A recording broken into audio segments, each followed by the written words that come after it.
Hey, everybody. Lord Tremendous here, and this is episode 4, I think, if my math is right, of Ninth Age's Square Table. Today, I've got Blonde Beard of the Orange Road and James of Chihammer with me, which is about as star-studded as it gets, in my opinion. And hopefully more people will join us as we go along. If not, fine. They can shun us. I really don't care. My ego can handle it. But yeah, Blondebeard, why don't you introduce yourself? Pretend like nobody's ever met you before. Like I said before, that's probably pretty correct.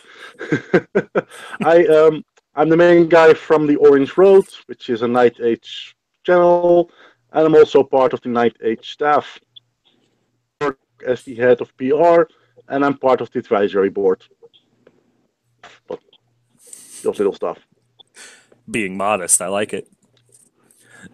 Mr. Shyhammer, if you would please indulge us.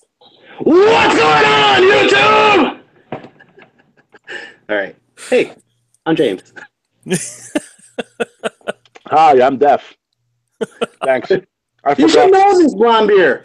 I did this shit to you in person. Yeah, but you haven't released a lot of shows recently, so I'm out of the Chihammer vibe of turning down the volume first, then up, then down, then up, and then down. I've watched this stuff recently, so I quickly shut down the volume and then put it back up. So Everybody does that, man. And then I like sometimes I it. fuck with you guys. Sometimes I fuck with you guys. I wait till you guys think I'm going to do it. Now I'll do it like 10 seconds later. One of the first battle reports I saw a Shyhammer, I was at work. And I had the volume up on my speakers, and there's like 8 other guys that work in my little section there. And all of a sudden, this motherfucker just got oh, and then so I turned it down, looked around. Everybody was cool the first time. The second time, I got some looks. Okay, so this guy's not exactly safe for work. Guys, this show is going to be about their trauma from my channel. It's going to be like a therapy hour. It helps to talk. And then I remember the first time I saw just how big Blonde Beer was on Shyhammer's channel at his ETC coverage, and holy crap, dude! Yeah, no, he's fucking ginormous. Yeah, I'm 6'1", and I would look way up to you. I'm not even the biggest wargamer in my country, so Oh, God.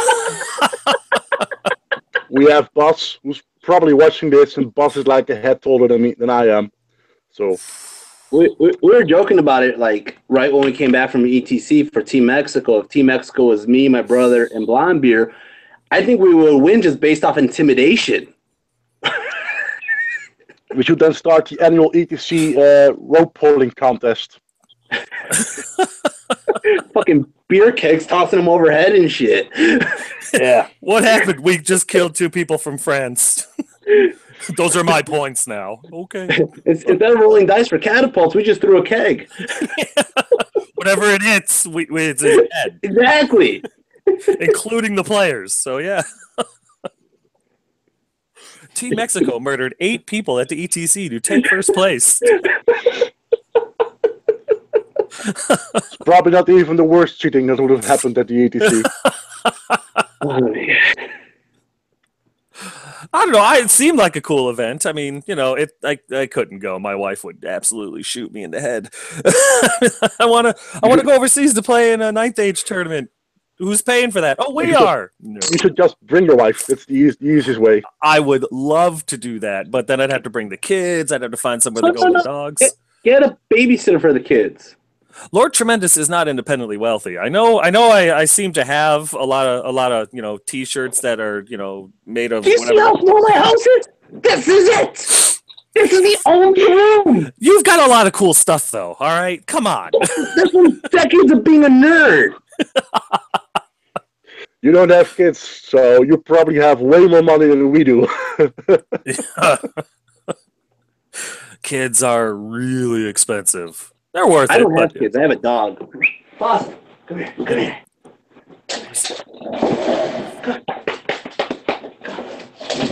He's like, no, I know you'll pick me up. Ah, look, everybody. Once Bitten has joined the channel. Sorry.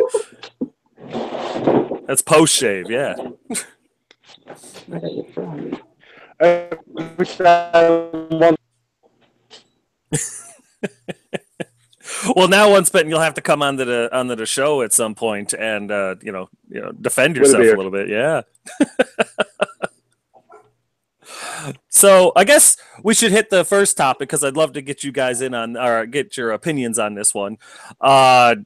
If you could literally put and you have a magic wand, one use only, and you could inject any army, fully official, into the ninth age, what would it be? What would its stats be? What kind of models are you looking at? What would we go with? We're not talking homebrew. We're talking this is official as Empire Sonstal or Beast Herds or Dwarven Holds.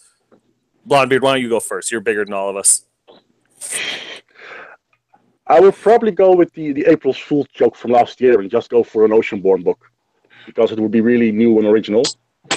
And I liked a lot of the rules that were actually in there, even though they were meant as a joke. But yeah, and you have some really great potential for some models, especially with the Mantic stuff they have, the Oceanborn stuff. You could really easily make an army to play. So pretty much that. Yeah, I do remember that Oceanborn thing. I saw it. I joined after April Fool's, but when I first saw it, it still got me. I thought it was real. I was disappointed when I found out it wasn't. Yeah. Kaiser So says wrote that with just one other guy, which names I'm now forgetting, Crux perhaps, and the two of them just banged out an entire army book in like 3 or 4 days, which was quite impressive. That is actually pretty impressive. The stupid little homebrew one that I did took me months. That's the one thing pulling me back from writing my own homebrew. I'm afraid I would spend more time actually writing it than anyone else would actually ever play with it. I don't know. I could see it becoming an official army at some point, possibly when they start bringing stuff in. I mean, not tomorrow, but hopefully one day. There is a potential for homebrew books to officially become official. So we don't have anything going in that direction yet, but we are open for the idea. So you never know. I'd love to see that Void army that Gnomes has been working on forever to actually get the full AB treatment. That'd be really cool, and it would be a neat little add-on instead of just doing demons. Now you got like the Cthulhu guys running around. That'd be really cool. That's cool. I reviewed the book, and there are so many options in there. Reviewing it was a really big hassle. So this option does this, and this one does that. But yeah, it's a really cool book. I myself think that the homebrew is probably the best way for the project to actually find new guys to write the rules. Advantage of having the homebrew section.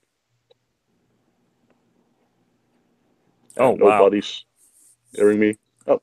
No, we can hear you. We can hear you. All right. I can hear you. I'm just listening. Just checking. We had some audio problems before we started, so. But like I said, I think that's the biggest advantage that we actually have a homebrew. People like Gnomes who can obviously create an entire book from scratch are the guys we want to have in the future. I like too that it gives the idea of like you get their ideas and stuff like that. So maybe if their homebrew book itself doesn't actually make an official ninth age army one day, maybe the rules or some of the models or some of the implementations of those things might get implemented in the future, either game wide or maybe just in a specific army. That could be cool too. Yeah, for a very short time, I was taking care of the head part of the forum, so the hobby animation team. Those are the guys responsible for the homebrew section now, and I already made certain that those books can now have the stamp of Night Age compatible. So at least those guys are actually having the feeling that we really do enjoy that they are creating the books instead of just ignoring it. So now Eternal Flitter is now the head of Head. I love those names. And he'll continue in that direction, giving the homebrew section their own time and spotlight. That's why I also have been reviewing them on the 9A Channel and also giving them some light in the PR section of the forum. Yeah, which I think is really helping out because I'm starting to see more and more homebrews pop up too, which is really Yeah, cool. The Midgard I think Sun is asking for a halfling army with mouse, a turtle, and other animals as support. I was thinking the same thing, man. You could make like a freaking whole cat army or some shit like that. Like these guys with feline fucking powers, you know, that are like Oh fast. And man. what? No, I I think that don't would know be if they're really going. cool. No, it would. Or you can make another underground a race that freaking what are they called in Fantastic Four? The freaking the mole man's little guys, the moloids or whatever. That shit pops out, they ambush, they freaking, come out in the middle of the field or whatever, you know? You can do you so mean much stuff. you mean dwarves that actually work like dwarves. Or dwarves, yeah. I'm just saying, but they have like freaking monsters and golems and shit, you know what I mean? Like there's so many directions you could go, but the thing is trying to get it to work in the same structure. You know? Yeah, that's the biggest problem. Yeah, Yeah, but not an insurmountable task. You could probably do it with enough effort. Uh, exactly. I think the reason why we're not seeing a lot of new armies at the moment is just because getting the current armies right is already somewhat of a hassle. So I do think the rules team is open for having new armies. It's just a matter of time. Let's get the game done first, and then we can start expanding stuff. Truthfully, and I'm going to say it this way: I don't think the armies now will ever be perfect or right. I think no matter what, there's Ah, always going to be flaws, and it doesn't matter how many times you revise it or whatever. What you're going to do is you're going to end up pissing people off because you changed something they liked, because somebody else doesn't like it because it beats their army for something like that. I mean, I understand there's certain things that are game breaking, like the sky sloops that were freaking laser beaming everybody. You know what I mean? But for the same part, the token is, yeah, you can nerf some of the stuff like that, but it'll never ever all army wide. 16 armies are going to be right. It's not. yeah, but you're not talking about balance. And when I'm talking about done, it's more done from a legal perspective. That's the current heading we're going. We want to make all the armies legal. So we'll probably see some more information from Night Age about that in the near future. But yeah, that's what we're focusing on now because we don't want to get to the point where we actually get into any legal problems. Well, I know what you mean. You'll never have perfect balance. At least that's what I think. We already have a good balance, and we've had good balance before, and we'll just keep on switching. But that's not the point I'm looking at. I'm looking at 2.0, where we're going to say, right, this is the game for now. Now, when we get to 2.0, it's an interesting subject to bring up. When we get to 2.0, whenever that is, will that be it for a while, or will that be it? Like, and maybe just some adaptations along the way, as like It won't be FAQs. it won't be it because 2.0 will just be the main rulebook. So that will be the rulebook you'll be using for a couple of years at least, and then we'll start releasing the full army books, and we'll probably be busy with that for quite a while. So we'll probably have the Warriors of the Dark Gods and the Demon Legion books roughly around the same time as releasing the 2.0 base book. I hope. And then we'll get to the Infernal Dwarfs. And yeah, stuff is changing all the time because we don't have people that are actually getting paid for this. So when things are done, they are done. It's kind of hard to plan for it in such a long-term vision. And then after that, we'll have the Dread Elf and Infernal Dwarfs, and then continue on with all the other books. So yeah, we won't be done for quite a while.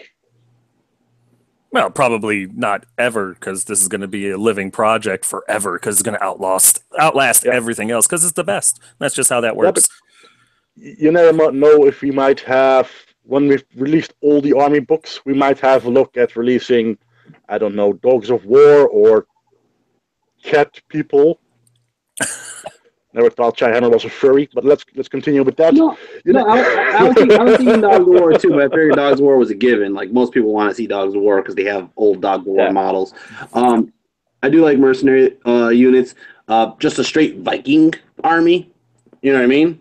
Like their whole Yeah. thing is yeah. just like freaking hammers and fucking axes and shit, and everybody has these giant fucking beards with fucking giant huge muscles. That'd be nuts. I'm just saying, there's possibility there's possibility for a lot of creative armies out there that don't exist currently. Where you get the models, fuck, like I know. I'm just coming up with the idea. You could find the models. The Ninth Age has really shown me that too. Before I was just kind of tunnel visioned. You know, there was one main line of models that I would get, and then everything else. Sometimes I'd find one or two here or there, but man, I'm seeing all sorts of stuff now that could work for anything. And I always had, like, I could not stand vanilla box armies, like, personally. You know what I mean? Yep. So every time, like, oh, I could get this. What can I get for this to be this? You know what I mean? Yeah, that's why I'm busy with planning to make some videos for every army to showcase you where you can get models from. I just did the Demon Legions, and I want to try to not just have Games Workshop up all the time or Mantic up all the time, but to showcase that you can get models from everywhere. Well, with all the Kickstarters and all the companies coming up, there's a lot on the Ninth Age website and the company showcase. Yep. I mean, I've bought more from over different companies and stuff like that in the past 4 months than I have in the past 7 years, and I'm loving it. My ogre army looks amazing. I didn't paint it, thank God, but yeah. So yeah, I'm looking with Hidden Dreams miniatures to make a video for the Sylvan Elves because they have quite some models for them, and see if there are any gaps and if other model makers can fill up the gap, and etc. Because I think that will be a problem in the future. People who are joining the game later, like, where can I get models? And I think if the Skyrim Khajiit army became an actual thing, I don't think it would take very long for companies to make cap models to suit anything that was brought up. I think that would be an easy, a rather quick thing for people to jump on because, yeah, between that or an all halfling army or just, you know, a bunch of little halfling guys running around on big cats or something, I could definitely see a bunch of people really enjoying that. And the modeling, I mean, I got to imagine, especially from an artistic standpoint, that a modeler or a sculptor would love to do something like that. Yeah, I can imagine that, especially getting paid for it. Oh, yeah. If some of these Kickstarters are any indication, the one with just the Oriental theme, the samurais and the ninjas and everything like that, and the dragons, that's already up to like $70,000, and it still has a week to go yet. So, are you paying attention, model companies? The money's out there. Have you ever seen? The guy's name is Mike Butcher. All right, and he has an entire ogre army that is samurai themed. It's beautiful. I would love to see that. I mean, he made. Unfortunately, he made it for Age of Sigmar. But yeah, like his Mornfang Crushers or whatever. They're giant, like dragon, like, you know, like what are those called? The ones that are like the Padogas and stuff, like the freaking, you know, the dragons, like the luck dragons. Yeah. And then he has like these giant fat ogres on top of them. I fucking love it. It's awesome. I think I found him. Yep. I think I know exactly what you're talking about. Yep. We have a club here, and they can make the best armies hobby-wise. I'm looking to see if I can find some examples. But we have one guy who has made an entire halfling army for the Empire, and it's simply stunning. Now, just trying to see if I can find some pictures of it. Trying to find them. I think I have some of them. What is this? I think this is what you're talking about. If I can get the thing up, I'll share it. Is this here? Hang on. Let me see if I can share this. Screen share.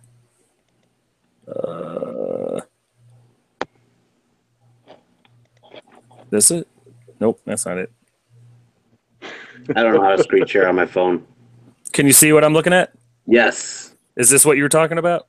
That is not him. That's a different one. That's not. I was close. All right, let me stop the screen share then. I'll have a look. Give me a second. I'll find it for you later, man. I'll show you. His name is Mike Butcher. He's one of my Facebook friends. That's cool. Yeah, this guy is not that guy. It's always difficult to find something if you can't find it. Yeah. Oh, of course. If you're looking for it, you'll never find it. Yeah, it doesn't help that the guy's online name is Star Wars, so just typing in his name with Star Wars is not Yeah, no. the best way to actually find anything. 70 million things. All right, excellent. A lot of links there. Yeah. Perfect. Shouldn't be hard to find at all.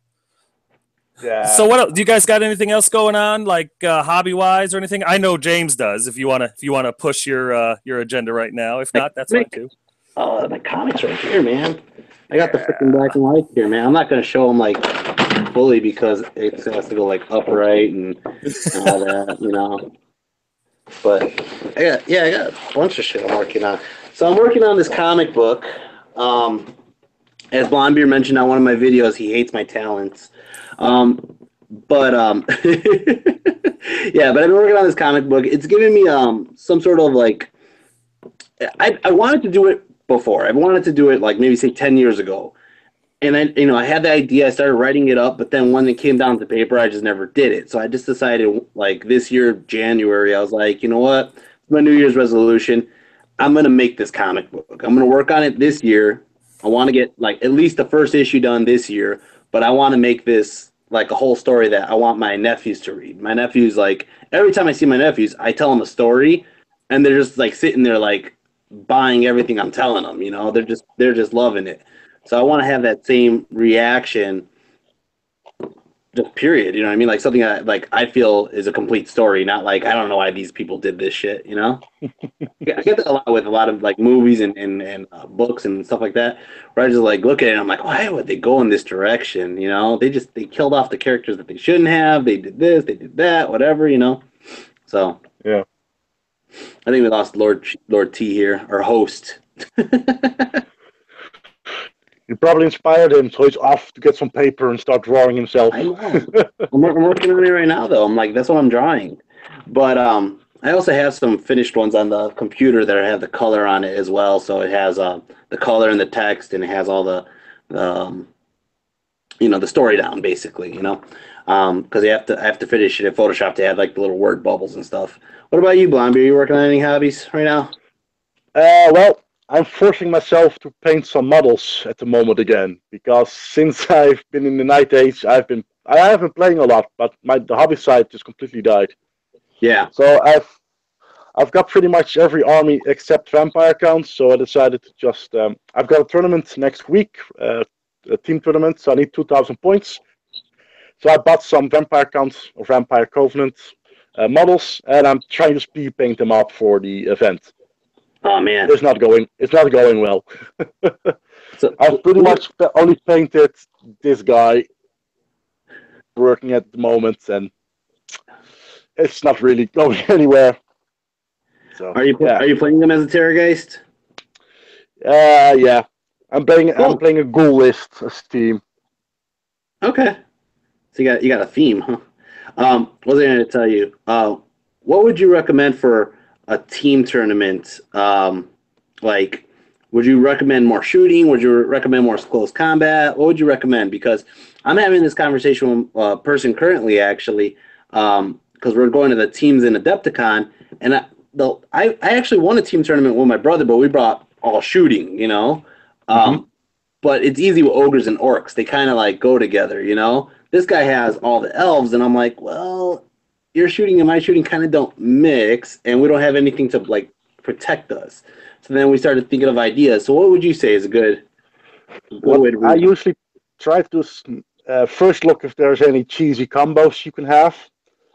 For example, I'm thinking about bringing the Undying Dynasties and the Vampire Covenant.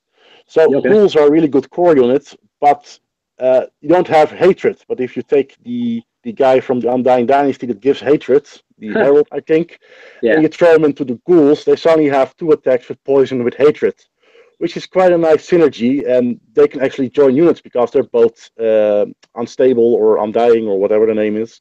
Look for cheesy combos first. That's probably my best solution. Then make certain that you guys actually talk about the list itself, because I usually see people when they're in a team tournament and they didn't really work at the lists as a team, they both forgot to bring chaff, or they both forgot to bring shooting or whatever.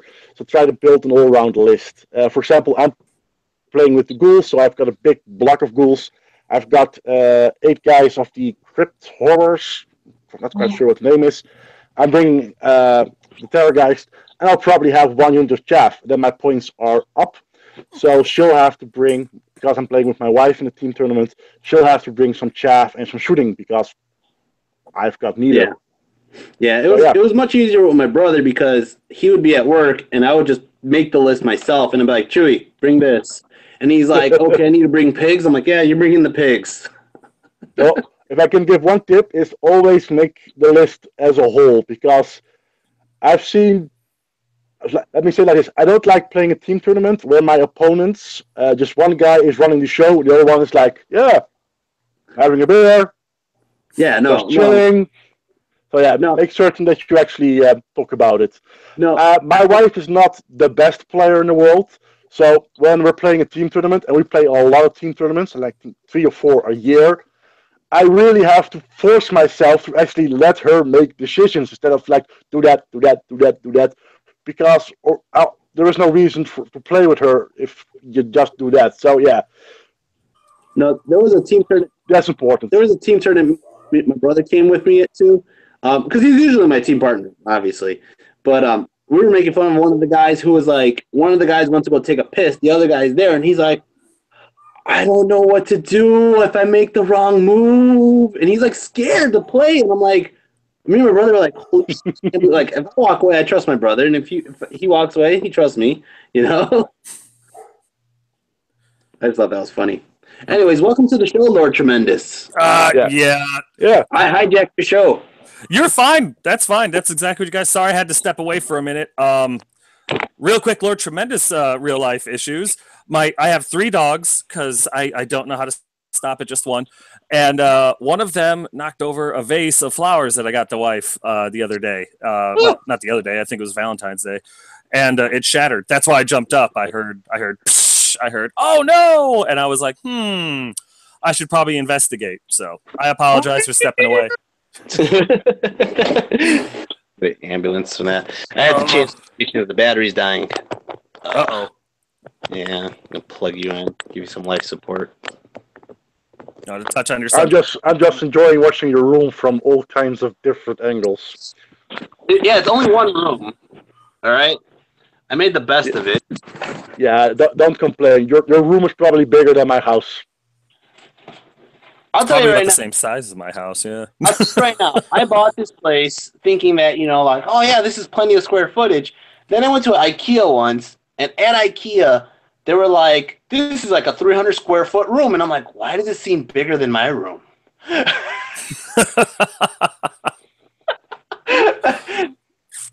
Then I measured and I realized they count like the closets and shit in that square footage. And I'm like, oh, that sucks. Yeah. Well, 100 square feet is quite big in my country for a house. So we've got a lot of small houses here. I bought this house expecting to stay in it for 2 or 3 years, and I've been in it for 16 now. So, I mean, it's better than sleeping outside, but. No. So this is a real funny story, and this is a true story. So I used to live, obviously I lived in my parents' house, and then I moved. My brother came up to me one day, and he was like fighting with my family, and he was like, you want to move out? And I was like, sure, and I just moved out. My mom couldn't figure it out. She's like, what? You're the good kid. Why are you leaving, And I'm hey, like, no, I met both of you. You're not the good kid in the relationship. But carry on. That was when I was young, So, but I just felt like you got to man up and just leave the house one day. You can't just be like 30-something years old in your mom's basement, So I just felt like that, if I didn't. That went half the listeners. Huh? That went half our audience gone. I know, right? You're going to see the viewers drop, man. Anyway, it's not my channel. It's his channel. They'll be back. It's your channel. You have to deal with that. Anyways, so then finally, we both got jobs at the gyms, but we got different jobs in different areas. So we got really spread apart, and we just stopped living at that house together. We started going back to my mom's house for a little bit just to kind of because it was an adjustment period. And I told my mom, I go, hey, Mom, true story. I go, Mom, I want to rent a place right by the gym, so that way when I'm having a bad day at work, I can walk my dog on the gym and have it take a shit at the gym. That's it. That's it. And she looked at me and she's like, seriously? I go, yeah, I want to rent one right down the block. I saw one that said, for rent. And she goes, why rent when you could own? So I was like, all right, fine, fuck it. So she talks me into this. I'm only 21 at the time, by the way. I'm only 21. And she's like, you start off with a really small condo, and then by the time, you're ready to move on, get married and whatever, you sell the condo, you'll have, money invested in it, and then you can buy a bigger place. I was like, all right, cool. So I signed the paperwork. This lady tells me I'm going to get an arm. All right. So I'm like, all right, what's an arm? She's like, well, it's going to be a fixed rate for the first 7 years. After that, it's going to be adjustable, so it'll go up as the market goes up. I'm like, all right, well, and I remember saying this word per word. I'm just like, that's fine. And my mom's like, no, you want a fixed rate? I'm like, Mom, whatever. I'm not going to fucking stay there I'm not going to be like 30 still living there. Here I am. Still here. So today's lesson is listen to your mom. Yes, if you're not listening to your moms, you should probably start. No, Yeah. so the fun part is as soon as the 7 years hit, the economy crashed. So my mortgage actually went down, and then I was like messing with my mom. I was like, Mom, you were so worried about it. Look at this. I pay like a couple $100 less. All right, that was my story. Anyways. It was a good one. Yeah, I'm kind of mad at James, by the way. Uh-oh. What? Yeah, well, you're having a good effect on me. I've been going to the gym 4 times a week now, thanks to all your gym talk. Damn it. Yeah. I had to stop going to the gym about 2 weeks ago because I yanked the shit out of my muscle in the back now, and I'm on all sorts of I'm on something called Ultram and Flexerol, and I can't take it during the day because apparently there's some sort of narcotics, and a high tremendous is not one that should be driving. I'm in right back. Yeah. Is it low back? Yeah, lower left back. Lower left back? Have you been stretching your glutes? I know it sounds perverted, but I'm being honest. Yeah, I have. No, I don't know what happened. I was taking out a bag of shredded paper, probably 20 pounds, and I lifted straight with my back in a upward shifting twisting motion, and something just ripped up real bad. And then the next day I was doing sit-ups, and that didn't help at all. And then I tried to run, and that pretty much finished me off. So for the past 2 weeks, I've just been, I've been feeling sorry for myself. Normally with back injuries, and this is like totally off the topic of ninth age, but normally with back injuries, it isn't the exercise that did it. It's usually happening way before then. Do you understand? And then finally the exercise just pushed it over. So it could be a postural thing. It could be a tightness of the muscle thing.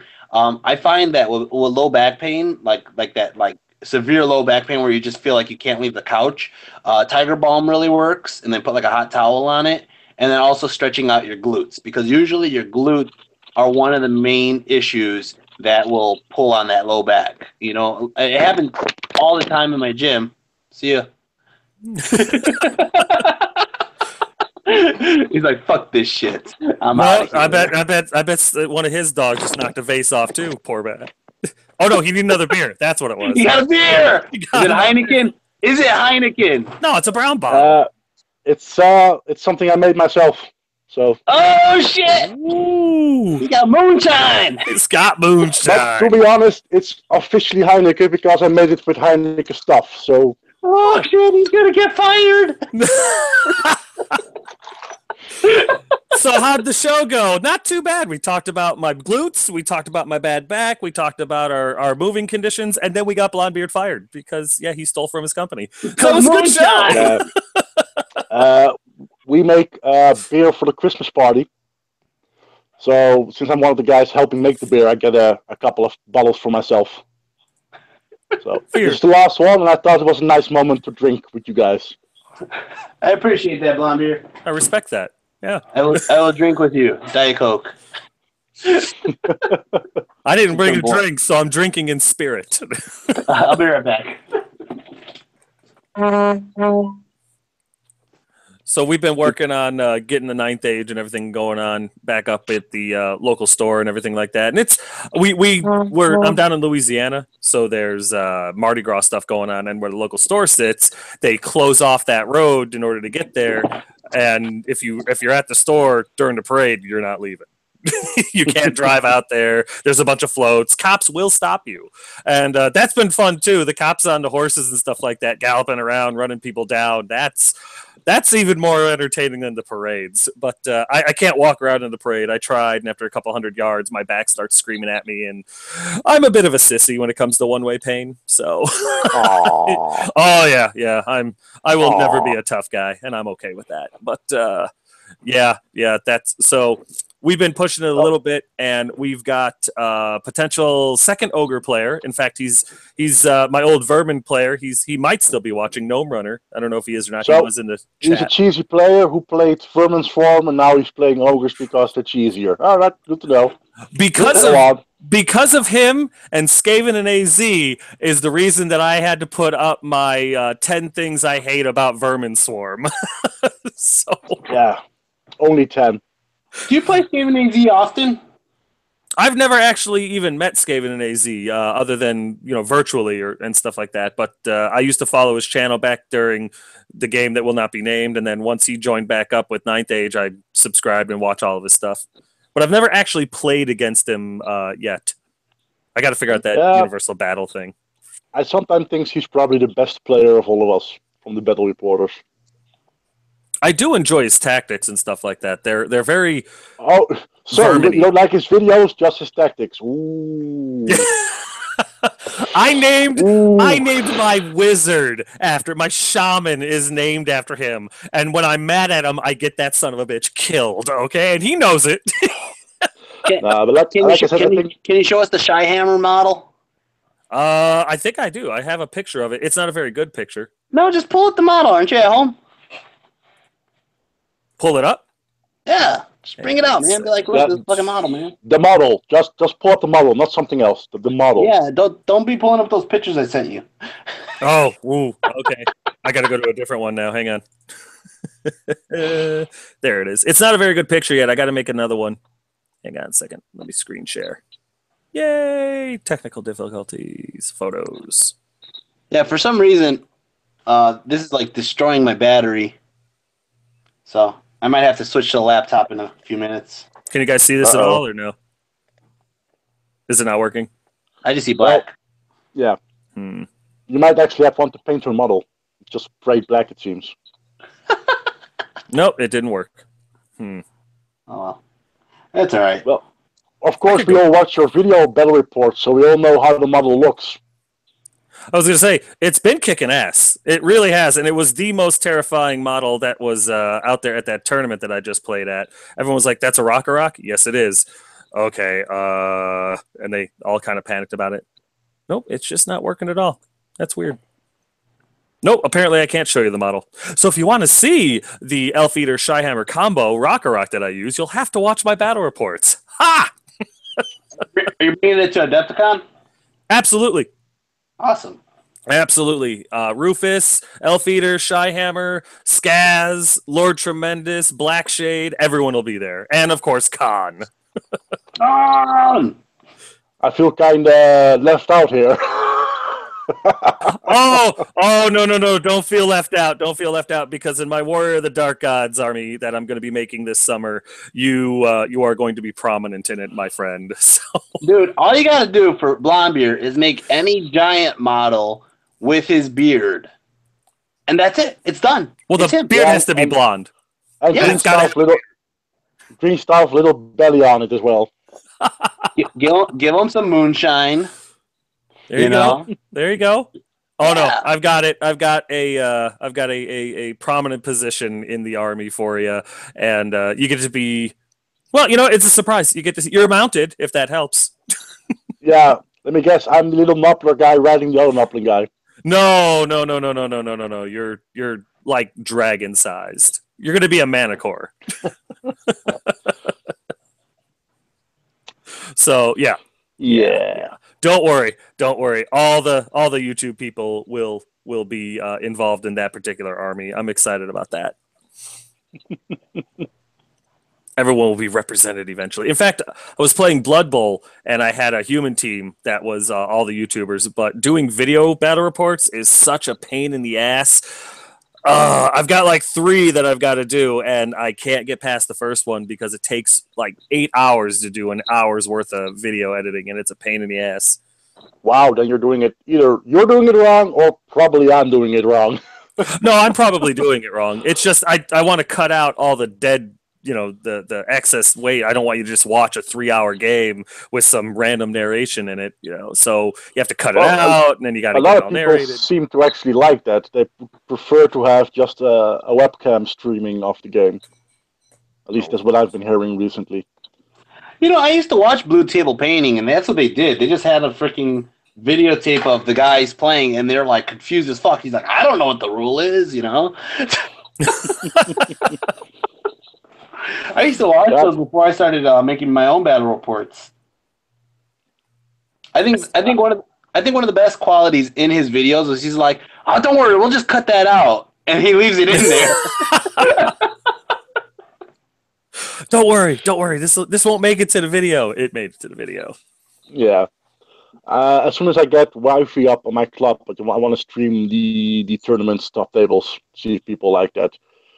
Although my club is really light on the hardcore playing, so I don't know if it's interesting for a lot of people.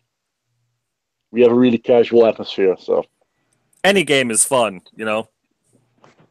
Shoot, I don't really. Yeah, I just kind of throw that stuff up there, and if people enjoy it, people enjoy it. I find usually if it's an army that they're interested in or that they play, they're gonna watch it.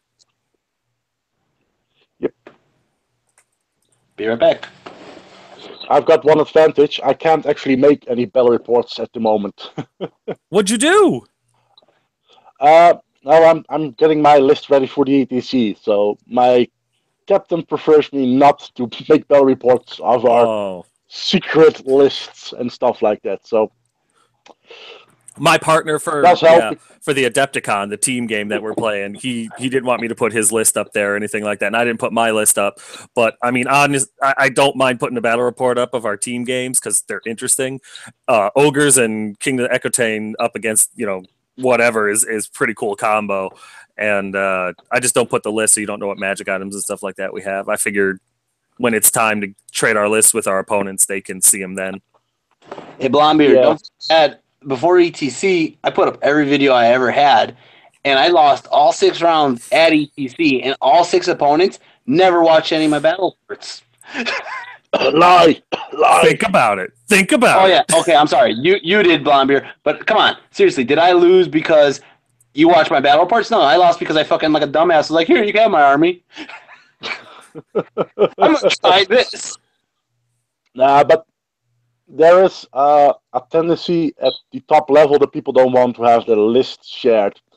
This is also a problem for the data team in the Night Age, the guys that look at the results of tournaments, because a lot of people don't want to share what they're actually playing. So we'll get tournament results, so we'll know what army is doing what, points-wise, but we have no idea what's in the army at the moment. So do you it's something. Are you doing Netherlands again? Yep. Okay, cool. Yeah, Team Mexico didn't invite me, so Netherlands. Well, in all fairness, we're having trouble. We're having trouble in Mexico, man. Ever since the wall came up. But no, seriously, we always had it was me, my brother, and Mike Hernandez, and we were looking for a 4th. So we're constantly on this cycle looking for a 4th player, and so like we tried out a couple people, but at the same time, it's not even the skill level thing. It's like, well, we just need one more to qualify, and then currently after it was after 1.1 and then 1.2 came out and then 1.3 came out. Mike Hernandez was just like, I mean, I was feeling this way too, just 100% honest with you. I was feeling this way where I was just kind of like, I don't really feel like playing this game. And Mike Hernandez, it hit him harder. He's like, I'm moving on to different things, into a different, I'm past this part of my life now.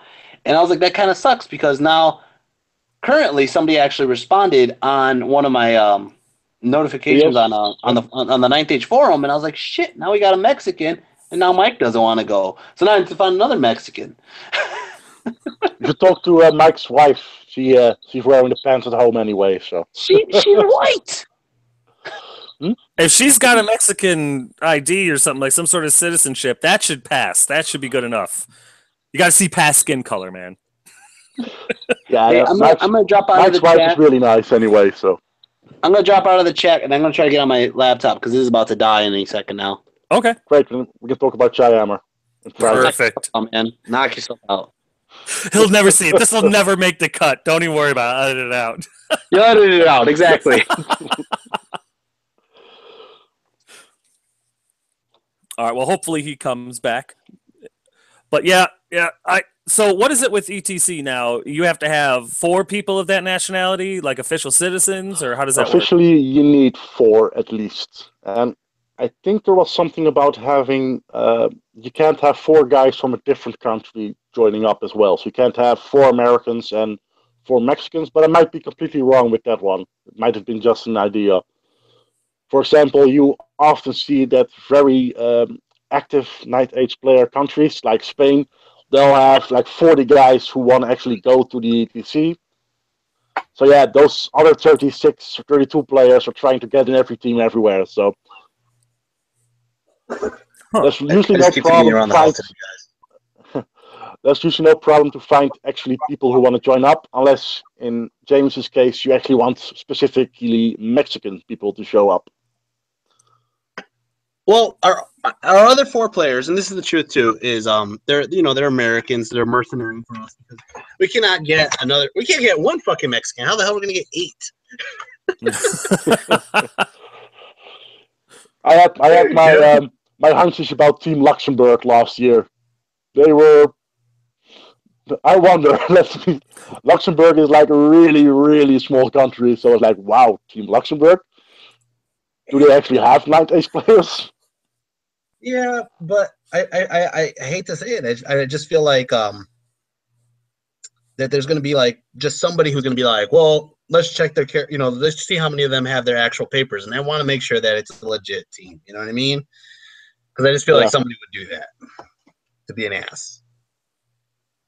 Yeah, I think there's been problems years ago where one team was like all from one country, while they were saying they were from a different country or something.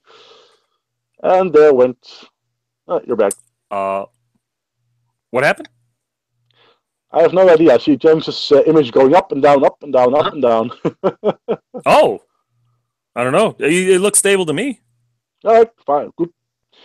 It's now stable with me as well. So maybe he just but getting a complete team is quite a hassle. In my own team we have a lot of Night Age players, but getting 8 people who actually want to go and want to pay the money, etc., is still a hassle. Especially since you need people who actually also like each other as well and stuff like that. Well, I don't know about getting over to Spain, but driving up to it's me and one of the guy with another guy talking about going with us. It's a 13-hour drive from where we're at up to Schaumburg, Illinois. So that alone is going to be rough. But to have to fly all the way over from Spain, ugh. And then you have to take a 2-hour train drive to get there as well.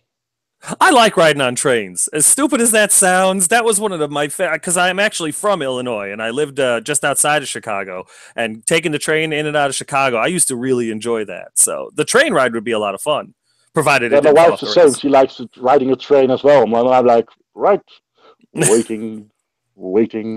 But I hate flying, so going on a train is awesome for me anyway. So.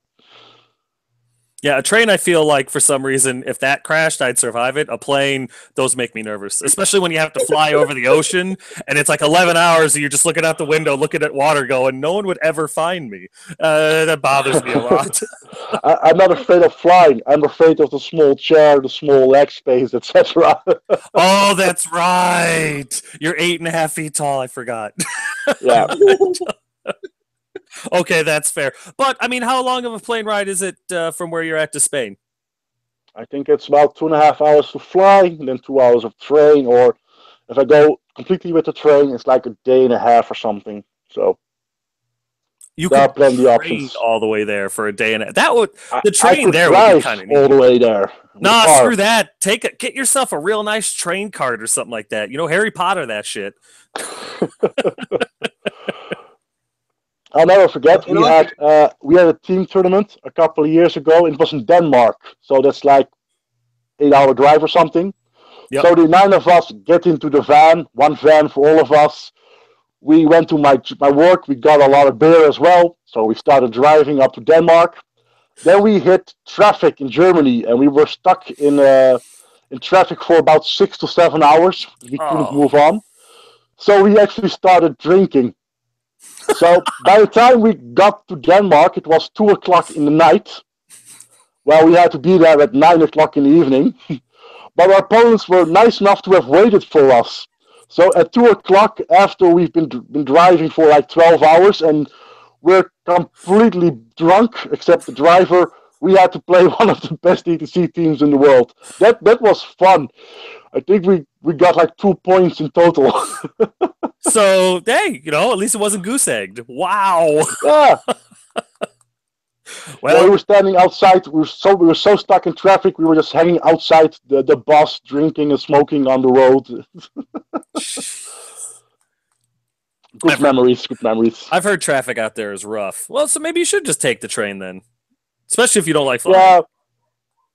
Yeah. We'll have to see. The problem is, if I go with the train, it's about 2 days of my vacation also gone because I combine the ETC with my family vacation as well.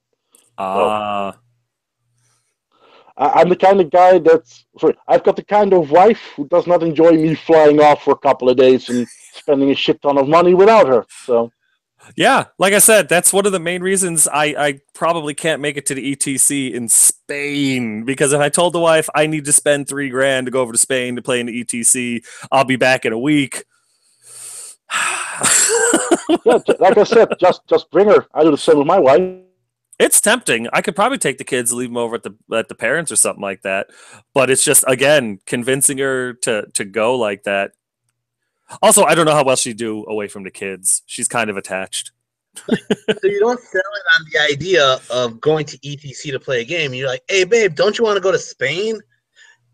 She does. Yes, that would probably do it. And then like, oh, shoot, there's a tournament at the same time. Yeah. Lord Tremendous, let's be honest, you have a big chance. James is coming. Once Bitten is coming. Skaven AZ is coming. I'm coming.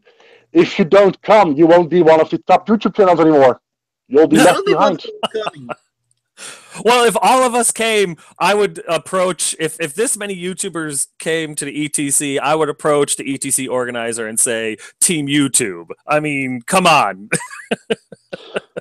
I really wanted a Team YouTube. I was really on board with that one, but I doubt that they would do it. The guy I tried to talk to one of the judges about it, like, what can I do to make a team? And he was really strict about it. He's like, basically, it's FIFA teams.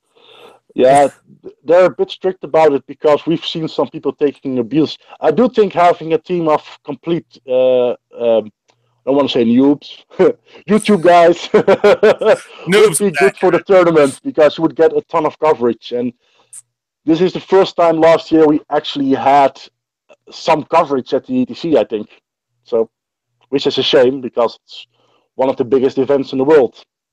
I really did. I mean, that coverage at ETC was devoured. So anybody that does go, maybe just set a camera up at your table and let it like pan or something, because that was the best. Seeing everything, seeing the table, seeing the areas, the interviews and everything that they had. That was really cool. I really enjoyed it, especially considering I'm one of the guys that probably can't go. Hell, I'm going to try to do it at Adepticon. I'm just going to set my camera to record when I'm not in a battle or not playing a game and just, here's 5 minutes of me walking around Adepticon trying not to spend my mortgage on everything I'm seeing here.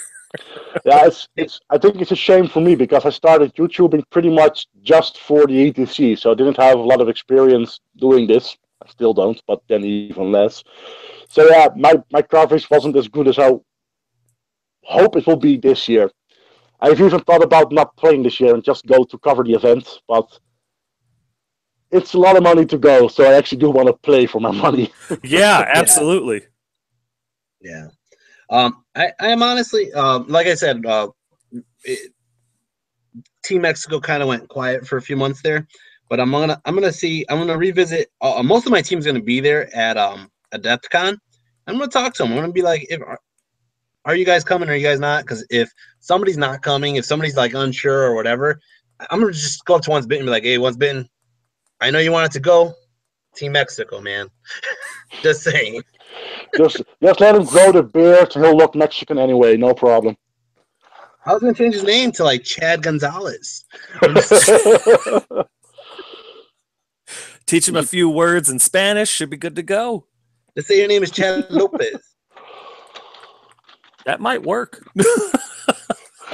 And go like, with the accent like this. Underneath LA, there's a whole scene where he's trying to teach four Japanese guys how to talk. You'll have to call him Una vez mordido. Una vez. I love the look on Lord Tremendous' face. I'm trying to figure out what I got. One. It's one spin, man. One more time. One more bite. Okay. I don't speak Spanish. Really? Really? I'm the guy that you thought was bilingual. Okay. I exhibit everything that's wrong with white people, and you think I'm the bilingual one. No, not white people. Just Americans. Just Americans. Oh, well, see, there you go. There you go. I rest my case. I'm trying to make no Donald Trump jokes this entire episode, so... Whatever you want to say, man. I'm sure there's... Well, if polls are anything, half the people would love it, half the people wouldn't. So you're going to be pretty much, walking the line there. So say whatever you want to say. as the head of PR, I already get enough hate mail, so let's not get into the Trump business. As head of content, I was expecting a lot more drama, a lot more, issues and stuff like that. Very little to almost none. And any issues that do come up are so easy to handle. It's like, this isn't bad. You guys really hooked me up with a good job. Yeah, that's why I wanted it for myself. I got stuck with PR. Well, I don't think I'd do good at PR. I wouldn't. I think you were the right guy. It's not a problem. It can be a bit rough when you wake up. You have like 28 PMs waiting for you. Like, oh god. So yeah, and some of them are like, really, you're the worst thing that happened to Night Age since X. Wow. Oh well. Wow. So yeah. No, I haven't gotten. It's a nerd hobby, so you get a lot of people with some really big nerd rage. So. See, I wouldn't be able to handle that diplomatically. It would be bad for me. I don't get that, though. Come on, guys. I mean, I'm on the forum. Let me get some hate mail. What the hell? I get a lot of hate mail from my group at the local game store. In fact, and the only one that said anything negative is Gnome Runner on the live chat, and he's from my LGS. He's my vermin opponent. Oh, he's a cheese player. Yes. A cheese player. I love that.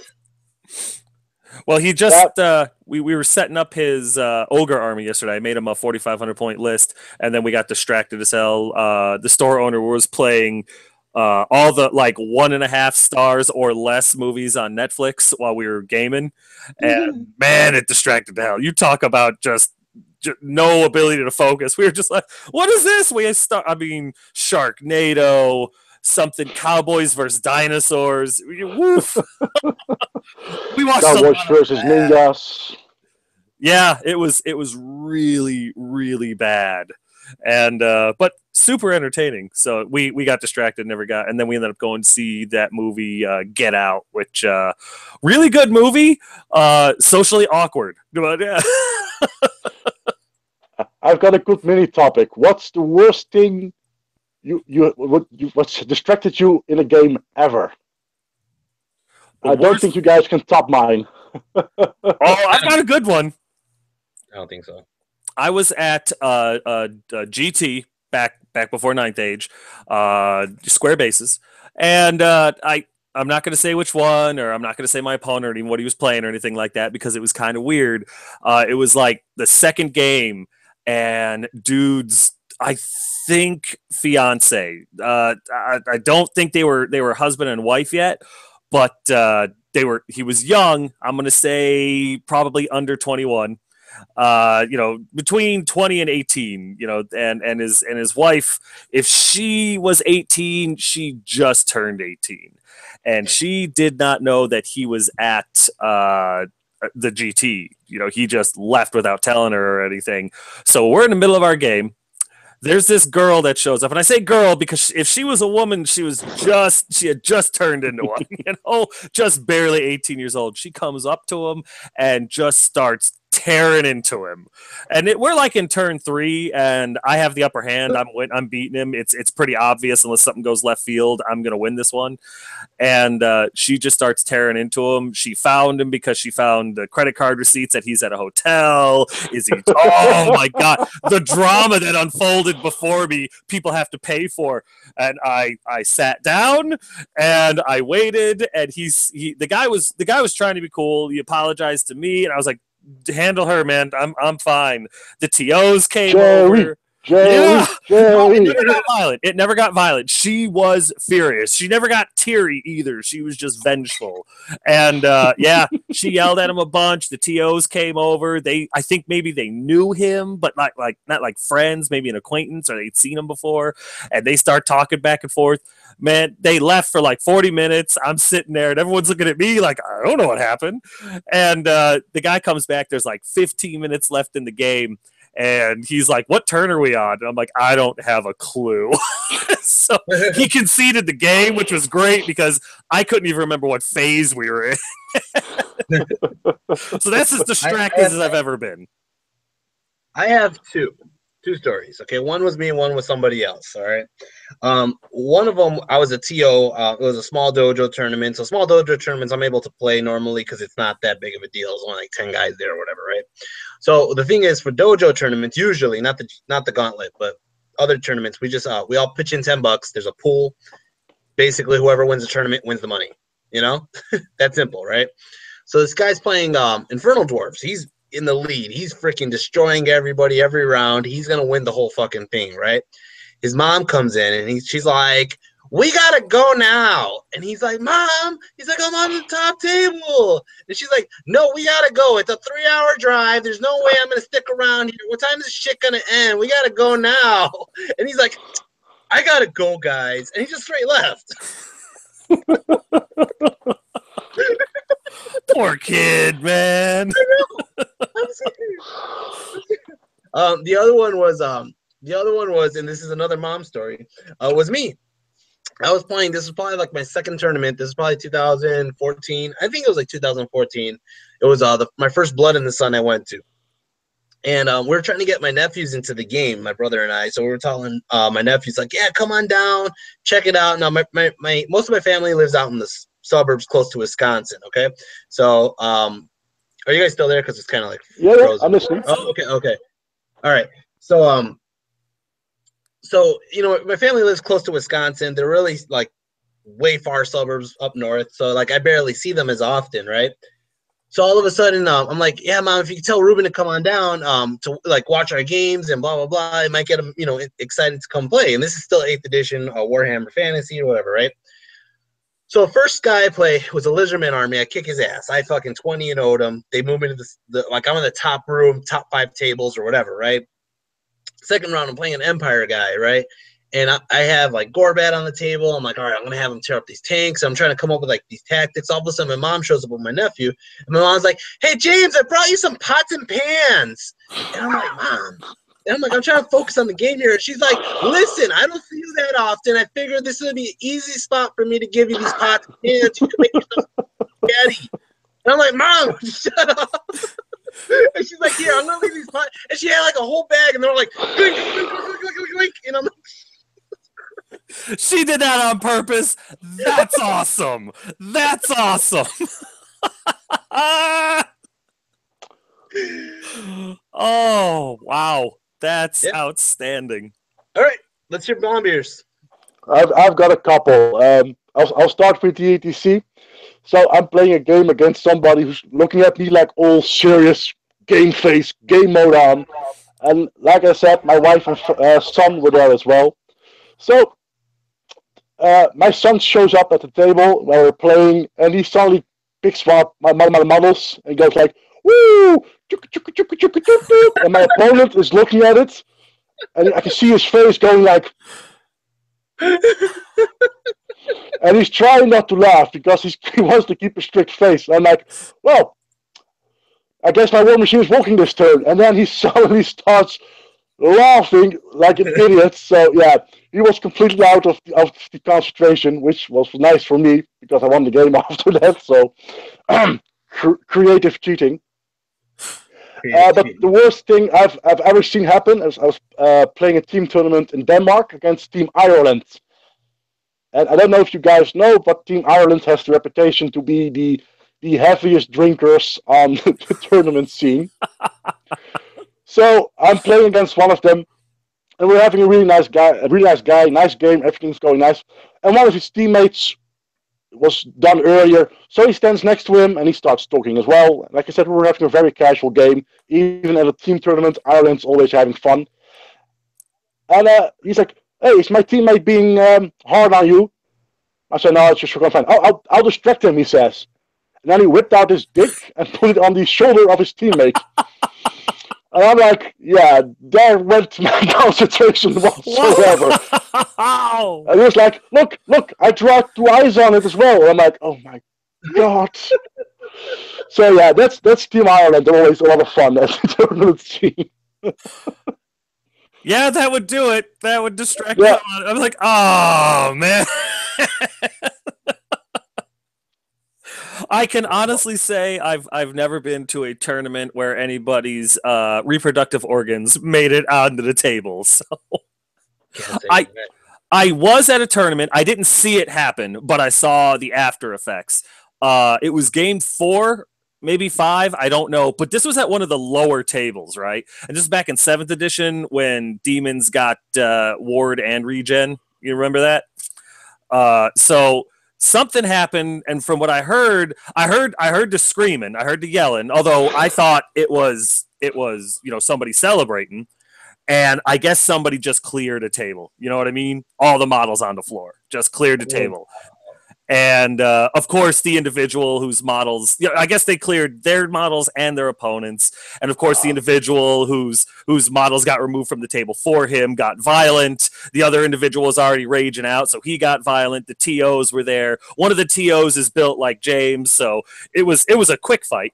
But all I remember is turning around and looking, and everybody was watching this big group of guys and stuff like that, trying to reestablish order, and a bunch of people got kicked out. So I have seen it turn violent, but I've never seen penises or anything like that whipping out.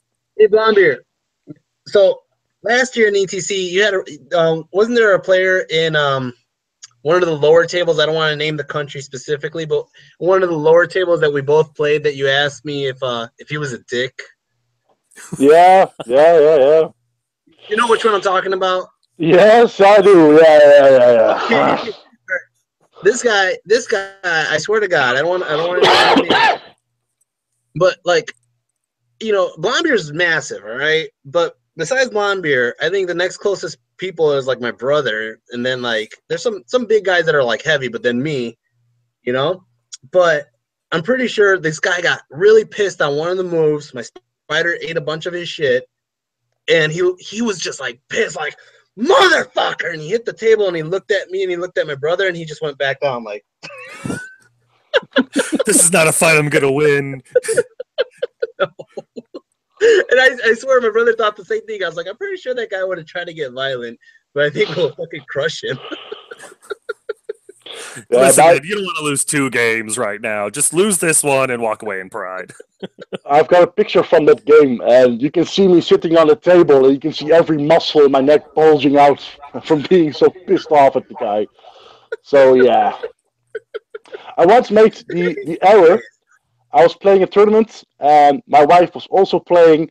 So she went to the bathroom or something, get a drink. So I walked to the table, and I was just trying to make a joke. I was looked at the guy and said, "If you win from her, I will beat you to death." A bit more threatening like that, which was not the best idea to do because the guy thought I was serious.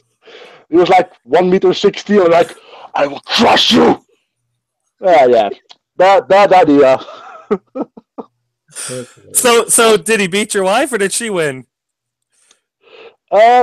I think she actually won the game. See, that's well, gotta be a wingman right there.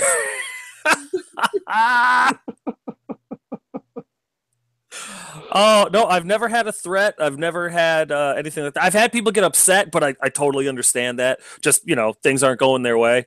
I did have a guy. The very first GT I ever went to.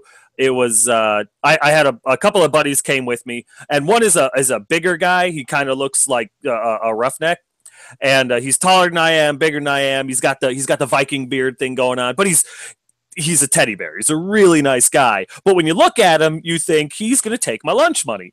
So he had lost his game, and he walked over to come watch me finish up my game. And just as he's sitting down, he brought a chair over, and just as he's sitting down, my opponent, who I destroyed his brick and overran into another brick, and he was all upset. He got mad. He took some dice in his hands and he slammed them down on the table. Damn it! And he slams them on the table. Well, one of the dice bounced towards my friend, right?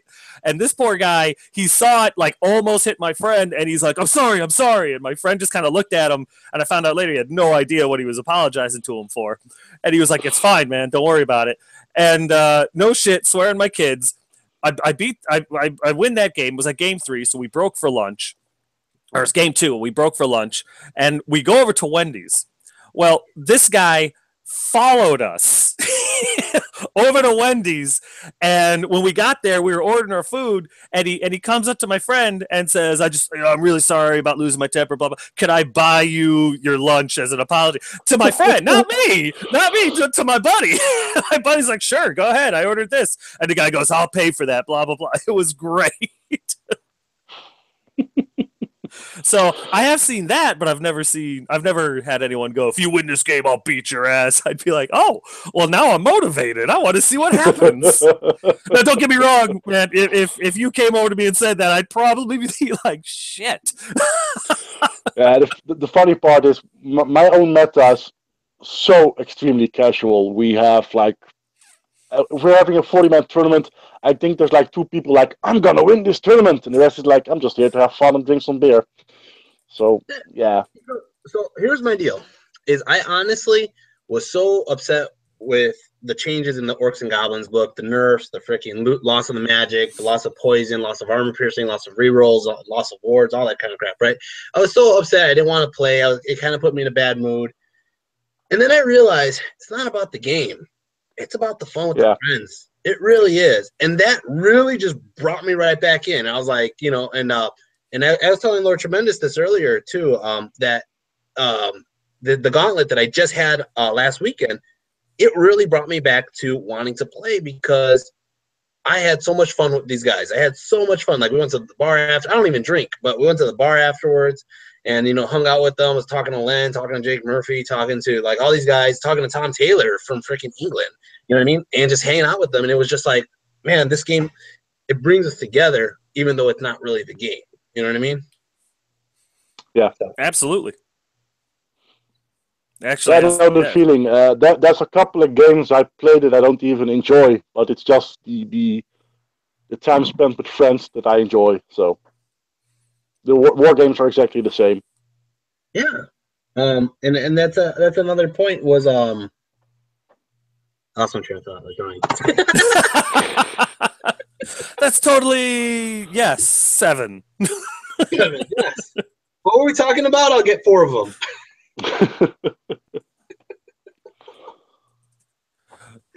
No, I totally understand what you're saying though about that, because it's about, I guess, for lack of a better way to put it, because I'm not very articulate, is it's finding an excuse to spend an entire day playing with your friends as an adult, and that sounded dirty, but yeah.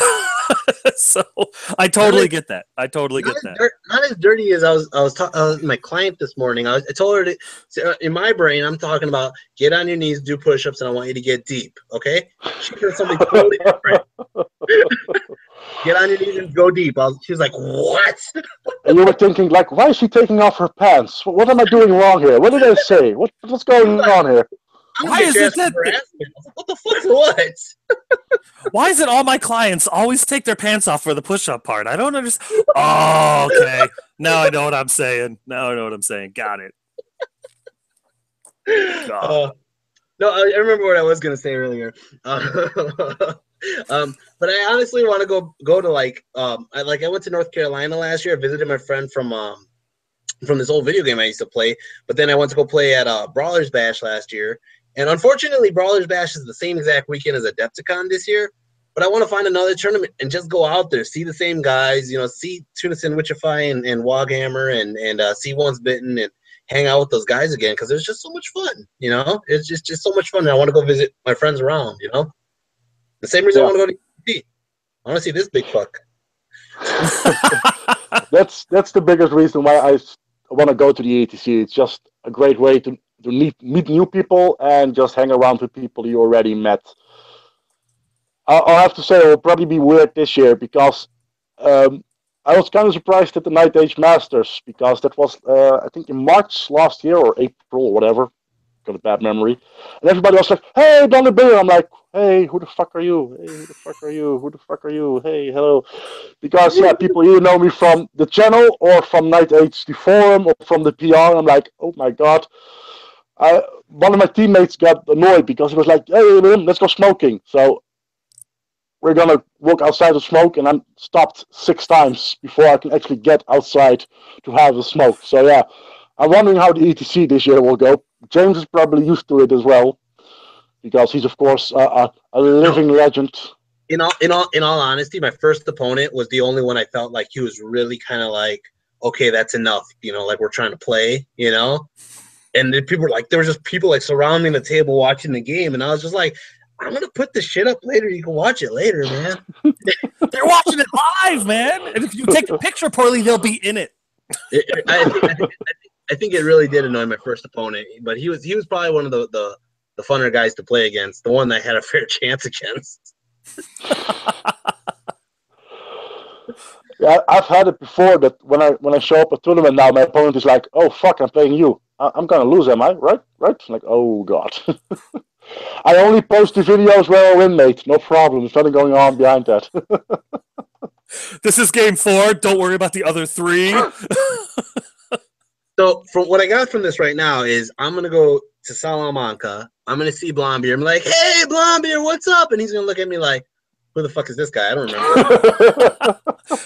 How'd this Mexican get here? What happened? What happened to our immigration? I just think, hey, another Spanish guy in a Spanish country.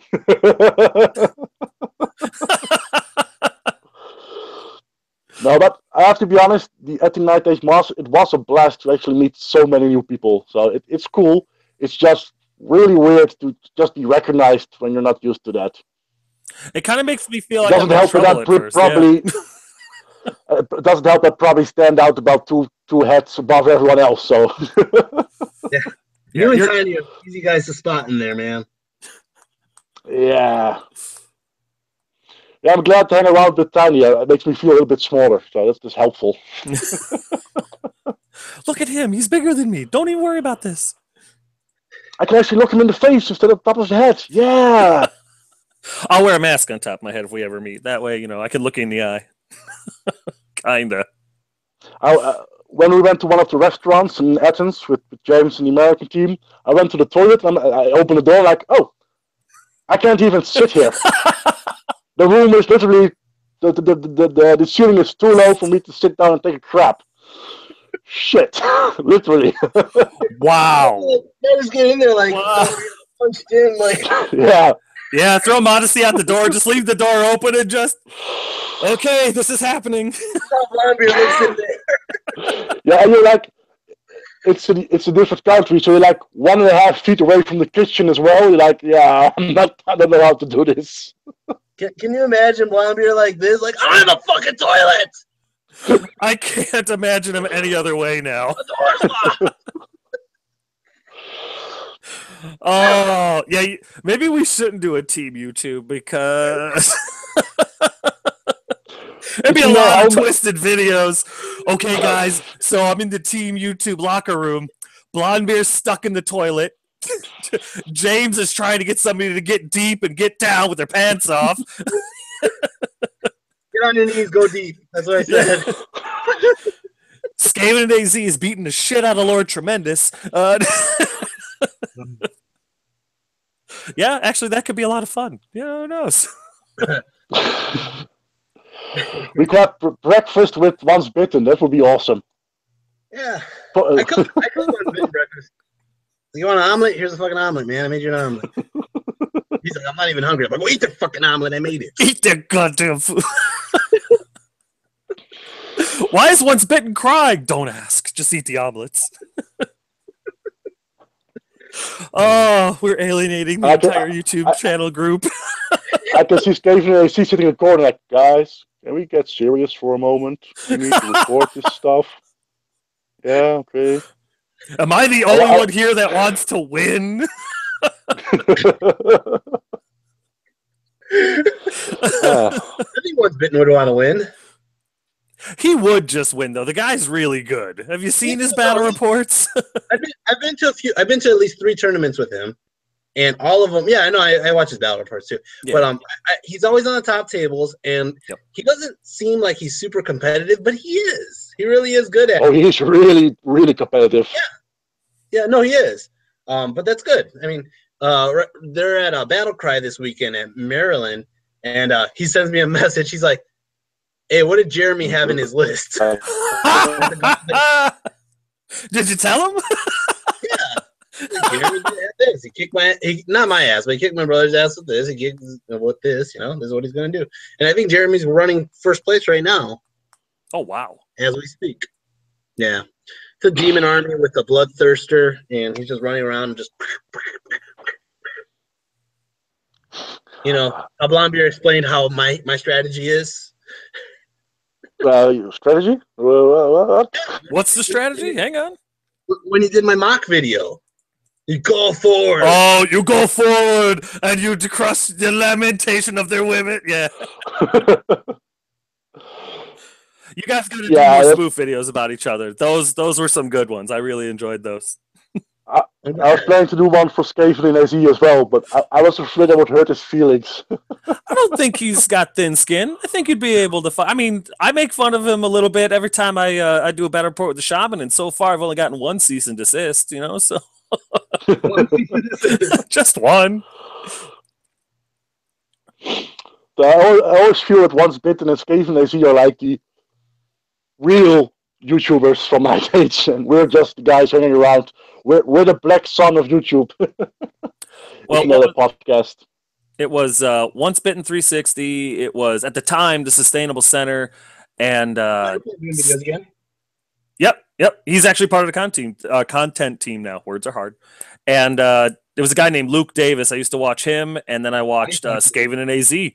And I devoured their battle reports back in the day, and they were kind of like the inspiration that eventually got me to start doing it, because I could probably do this, not as well, but I could do this. And at first I just started doing it as a what's it called? Kind of like we were prepping for tournaments, and we wanted to watch our games over to see where we made our mistakes and critique it, because we couldn't all be there at the same time.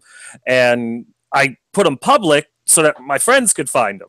I didn't think anybody else would ever watch them. And then next thing I know, I've got more subscribers than I have friends, and I'm trying to figure out where they're all coming from.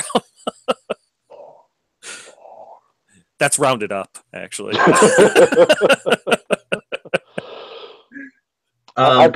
My way was even worse. I just started the channel because we didn't have an ETC channel. It was a good choice, though. Yeah. I thought I would stop after the ETC, but I kind of got addicted to making the videos. So it is fun. I like the way it extends the hobby. Yes. No, yeah. I agree with you 100% on that, because when I started making the videos, at first I just started making the videos just to make them to give content, because I used to watch Luke Davis's videos, and then he stopped. I used to watch Malorian's videos. He stopped, and I was like, "There's no Orking Common players out there putting anything out there," and I go, "I guess I'll do it," So I started putting them out there just for that. And then Evil Ash was one of the first guys to start commenting on my videos, but he'd be like, "Oh, you did this when you should be doing this." And he critiqued my play style, and it actually helped me realize, oh, I shouldn't be doing this, or I can't do that. Oh, I've been playing it wrong. I still get that. You can't do that. Oh, damn it. Yeah, I got something wrong in the lore of pyromancy in the video recently. So I'm like, oh, I got corrected. Nice. So at least now I know how it actually works now. Exactly. So yeah.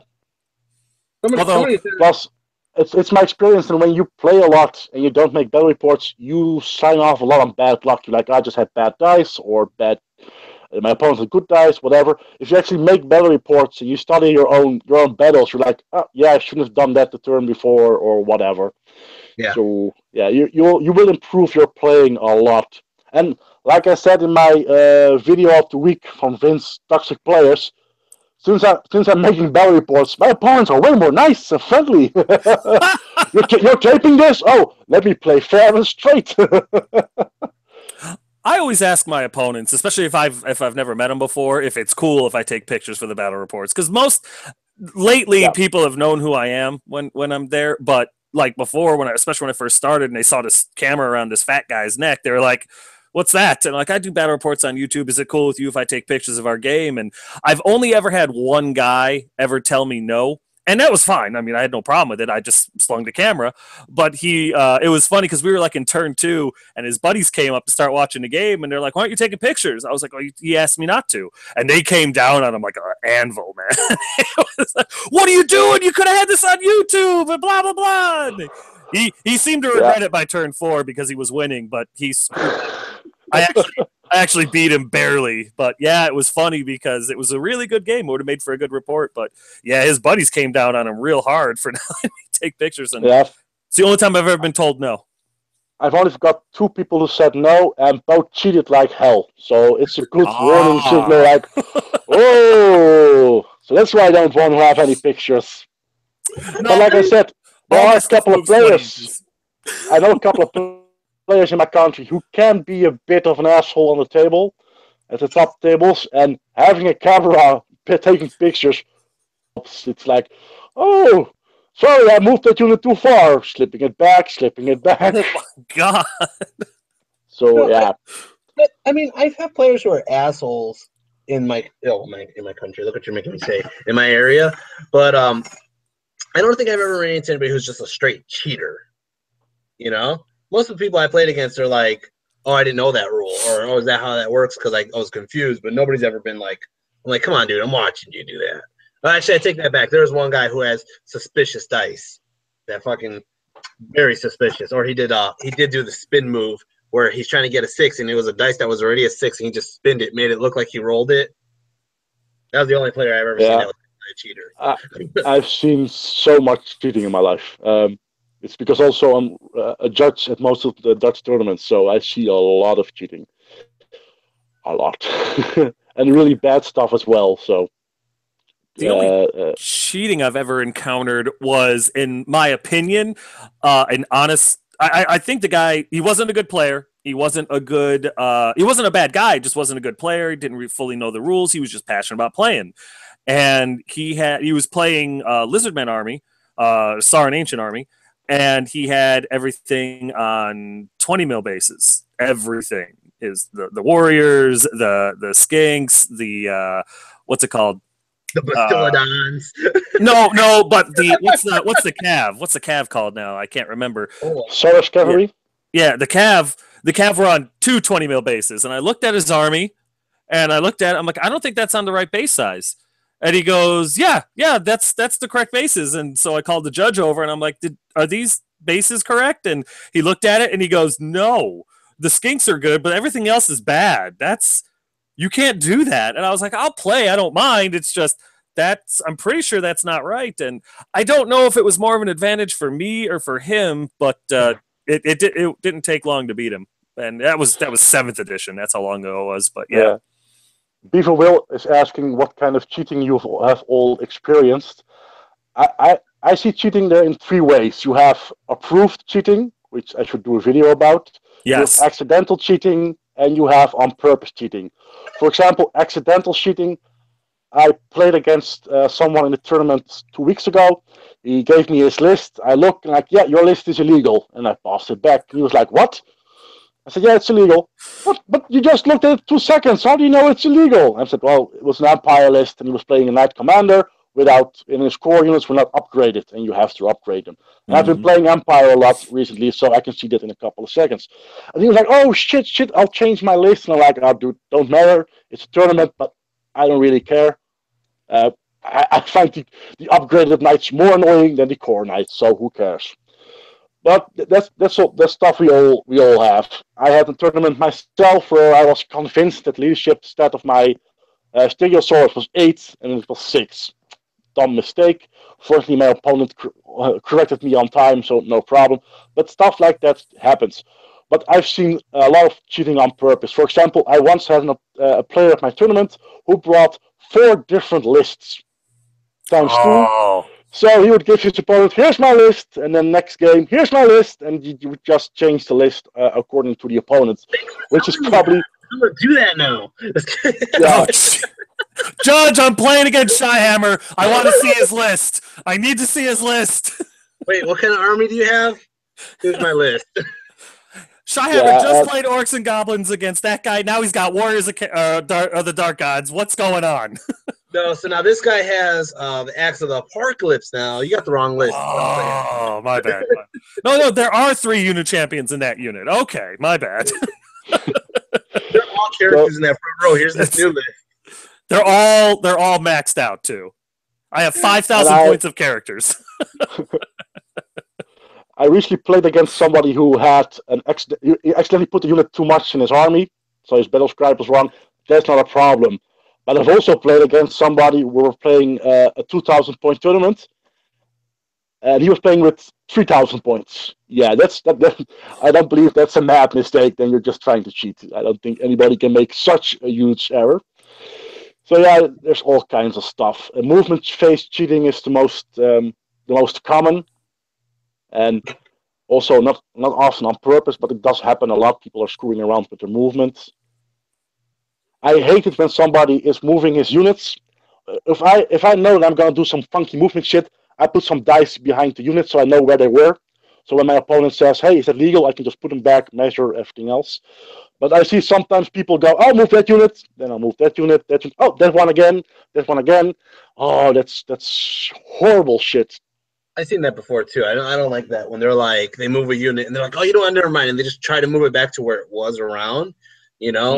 Then I'm like, dude, that's not even where it was. I actually had to do that at ETC once, where I was like, I actually have a picture on my camera where it was.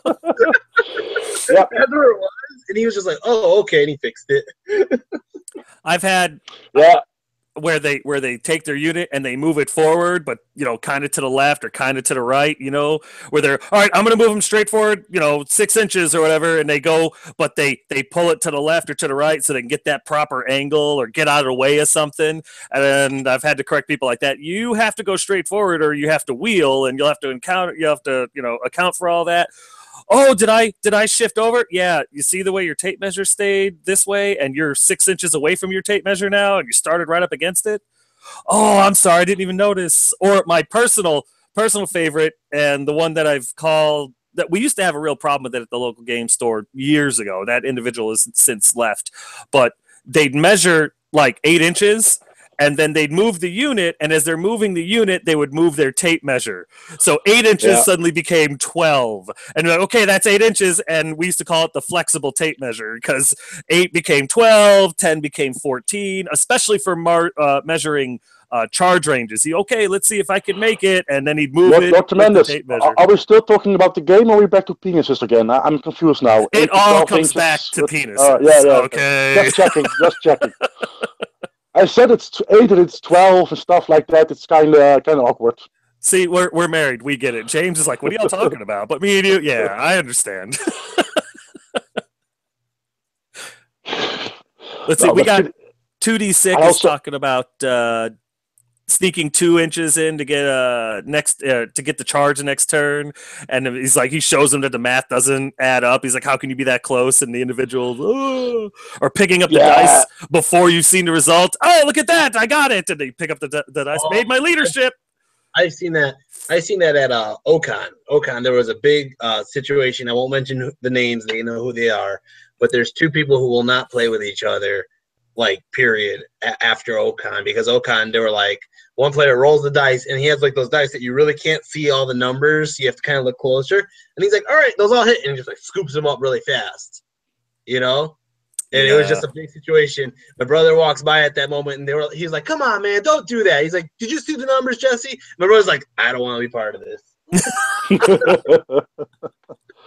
I was just walking by. Brian M says people rolling behind terrain, stuff like that. You got a big piece of terrain on there. Your opponent, you have to obstruct your opponent's view.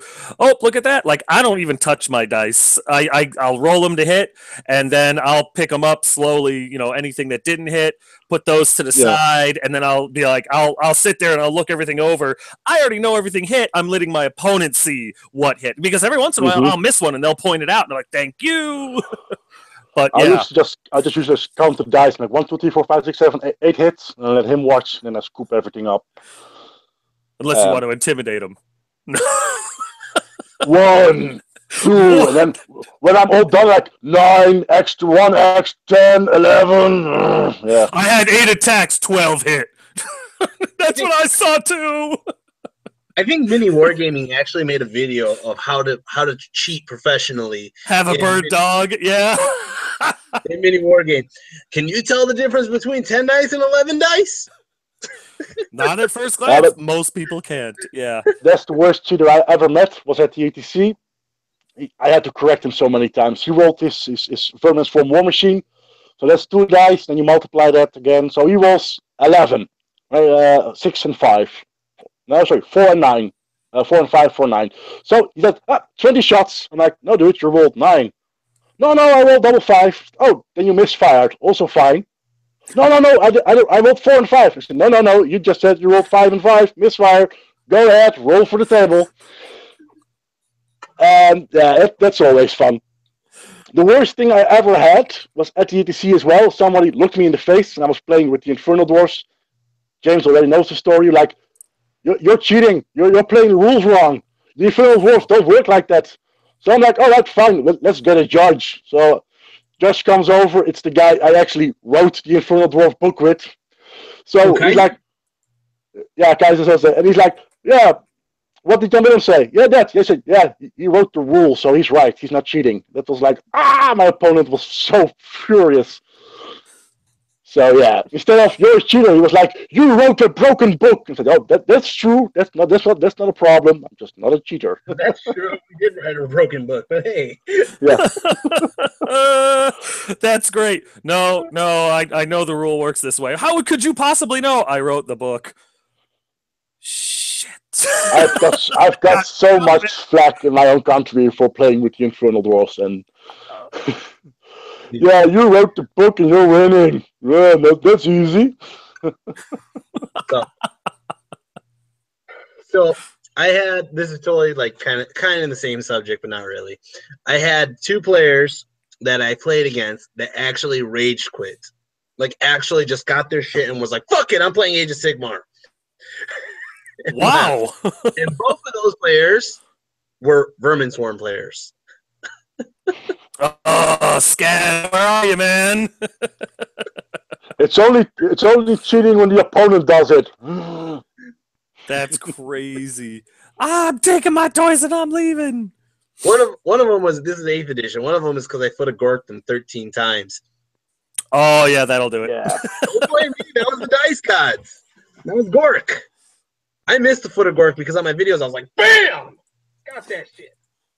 I miss it when you used to try to get Bad Moon off and you'd miss it or they'd dispel it, or when you finally get it off, I didn't do shit with it!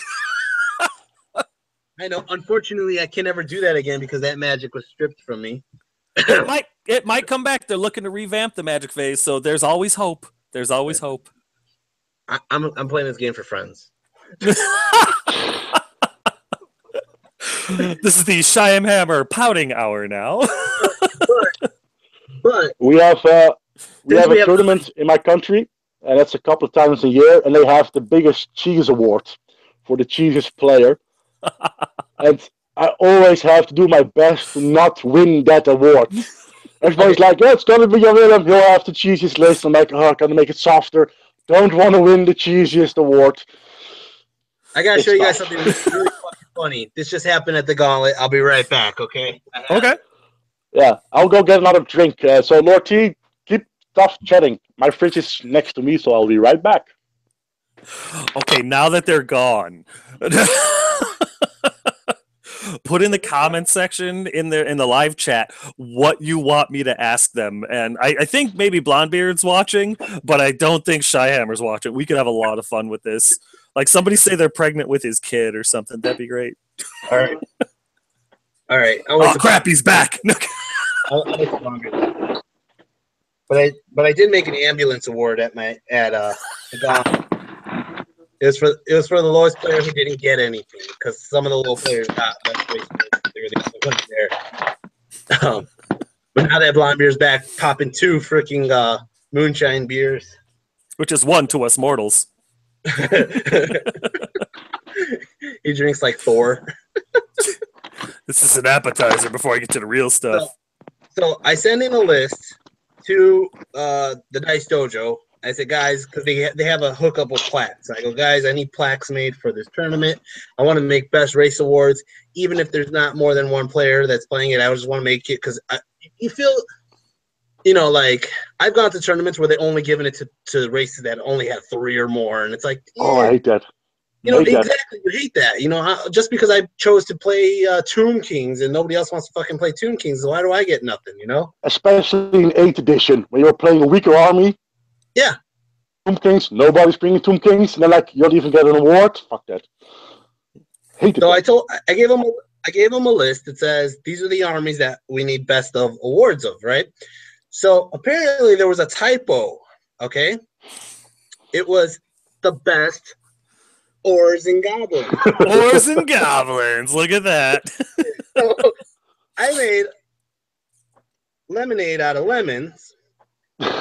It is now the best Whores and Goblins. Well, congratulations on your award, slut. Excellent. I've had the same with a typo. It's instead of biggest winner, it was the biggest whiner.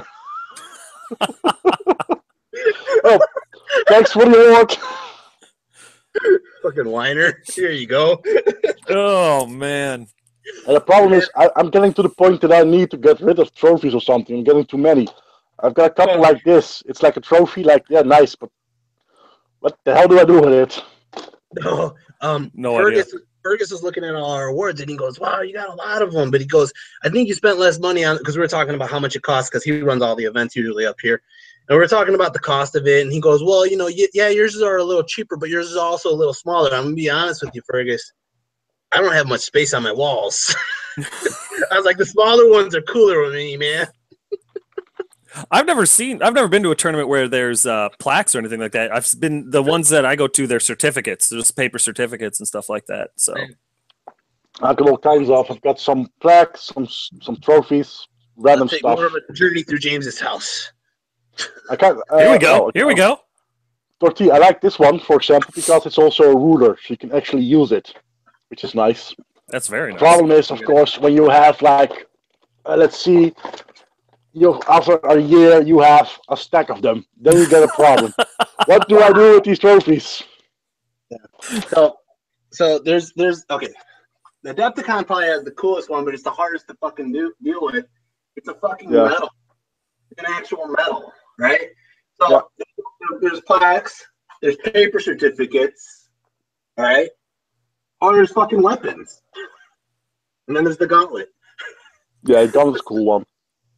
The gauntlet is very cool. That sword's pretty cool too for best painted. That was from North Carolina. That was Molly's Bash. Yeah. I don't paint my own stuff, but one year I was at a GT and they wanted everyone to put their best painted unit up for the painting competition. And the TO came over and he goes, put the unit up right there. I think that'll do well. I'm like, well, I don't paint my own stuff. My wife paints my stuff. And he goes, that's fine. If you win anything, let us know. We'll just put your wife's name on it. Okay, that'd be awesome. She'd love that. So I throw a unit up there, and some other guys came by that were running the tournament in order to judge the paint. And one of the TOs come up, and he goes, I used to put acrylic paint over the clear coat over all my models so the paint didn't chip, but it made them real shiny, candy coated them, you know? Well, the TO comes up and he goes, who put that shiny coat of shit all over your models over there? I was like, I did it. I like the way it looks. And he goes, man, you were about to get second best overall for a unit. and I saw that candy coat, and I just hated it. I couldn't do it. I'm like, oh, don't say that, because my wife finds out she could have gotten an award for her painting, and she lost it because something I did to him. I don't get to sleep in the big bed anymore. I can top your bad story. Do it. We had a tournament. A couple of friends coming who borrowed my armies to play. So there were 4 guys with my armies. 5 guys got nominated for best painting. My army 4 times. So I had a 4 out of 5 chance to win best painting. Didn't win it. You're playing a numbers game there, man. Yeah. I only won best painting once because I'm a pretty crappy painter, to be honest.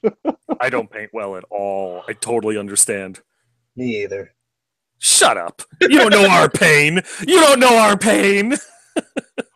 I talked to one of the guys at the Night Age Masters who paints 1 unit per year. The quality on that is just fucking ridiculous. Yeah, look at that. I don't paint well. I don't paint well. No. My brother wants me to make that guy the main guy for the Chihammer logo. That's nice. a good idea. Yeah. Next up, do mine as well, and Lord T and everyone else. No. I'm too lazy for that shit. By the way, I'm completely forgetting. Guys, check out the official Night Age YouTube channel. We just started it up. Subscribe, like, whatever. There'll be a link in the description once this goes up. Yeah, I'll put links for everyone's up there. While we have an audience, all right? Battlescribe doesn't put the fucking Pharaoh Orc Warlord at the right price. Is it too expensive or too cheap? It's too cheap, unfortunately. I don't want to complain about it, but the guy who makes army builders in Chicago, and he's like, oh, your points are off. I was like, how the fuck do you know that? He's like, because I'm doing army builder and your points are off. And I'm like, motherfucker. No, hard it was to get these points right. Why do I use Battlescribe if fucking army builder's right now and you guys are wrong?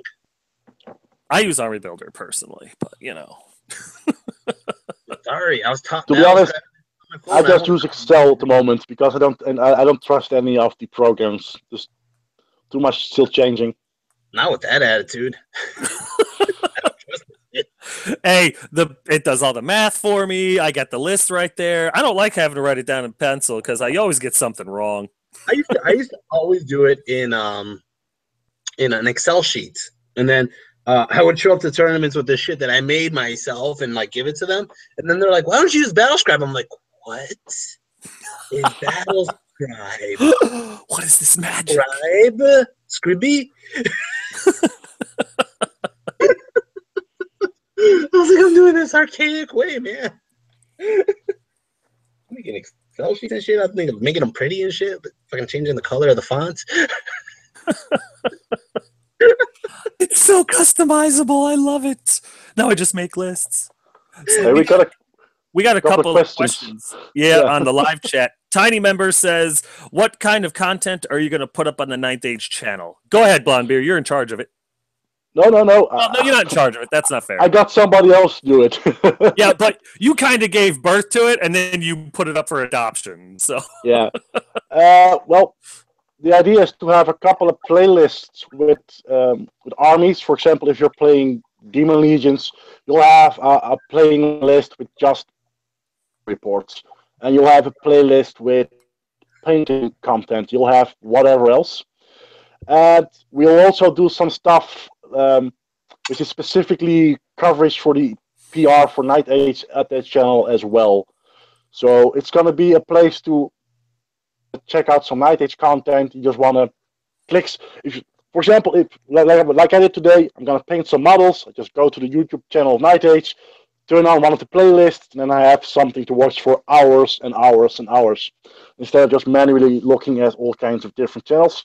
And it's just a great way to meet and find some new content members, because we have a lot of people making Night Age content. So yeah, that's the general idea. For example, I'm still finding new guys making Night Age content. Well, I'm not even looking for it. Like, what? Oh, another one? Oh, another one? So yeah. Yeah, I've noticed that recently. There's been a lot more emergence of YouTubers. Yeah. Popping up. which is awesome. Keep it up. it's probably because me and Tremendous make videos, and they're like, man, if those two idiots can make it, I can make a better one, and they do it. That's fine with me. That's awesome. Keep it up. Yeah. That's kind of what I was thinking. I was like, you know what? They're probably just like, oh God, I got to do better than Lord Tremendous does. And then I'm always hoping. Go ahead. That we'll get a content member for each race. So each army gets its own guy. So that's not perfect because I know an ogre player who doesn't like Lord Tremendous' channel. Hey, can happen.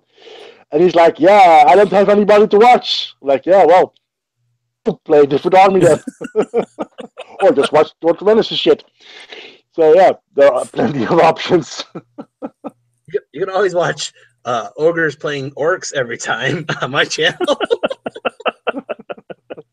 Over and over again. No. Hey, if you can do it better than me, do it, please. What was I going to tell you? I did it again. We can't all be Vincent because Vincent probably makes the best content, I think. Vince is awesome. Yeah, I love Vince. Yeah. You're gonna have you met Vince before, Bill? Really, yeah, I got to play. He actually drove down to my LGS 2 years ago. Okay. I think it was 2 years ago, and we got my whole group came out. Yeah. Yeah, we'll probably all be at Adepticon. Me, you, Vince. Good. Once Bitten.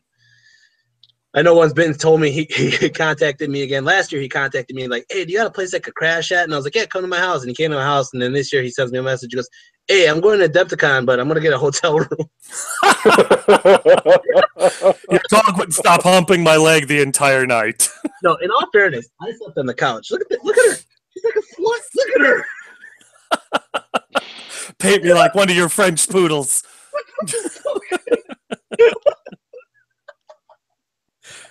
She's a good dog. Come on. It's not laid out like, hey. What's going on? Just decided to come up here, hang out.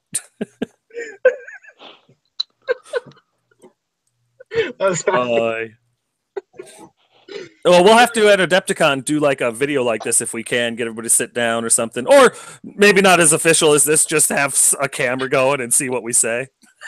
This is official? Official? Wow. Well, about as official as we get, yeah. I mean, it is the Ninth Age square table, guys. I mean, come on. What was I going to tell you? No, but I slept on the couch because the dog's always on the couch. I was like, I'm like, I feel bad if you sleep on the couch, Obi. You can sleep on the bed. It's cool. And he's like, what's that smell? He knew what that smell was. It smells like ladies in here.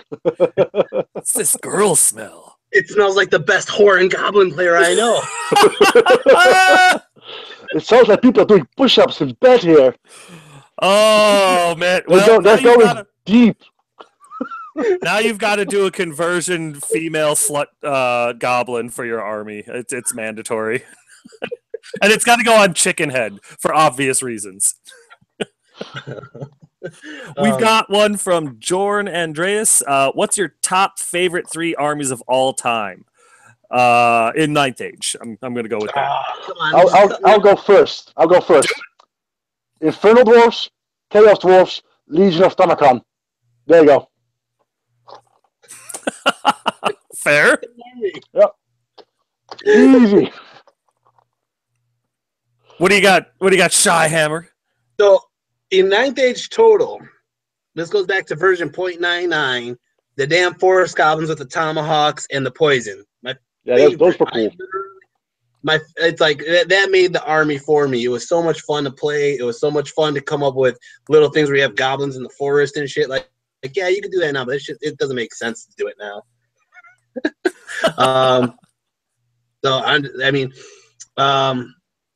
Yeah, so definitely I do like Infernal Dwarves a lot, actually. And I do like Warriors of Chaos. So I'd have to go with those 3. ONG, Infernal Dwarves, and Warriors of Dark Gods.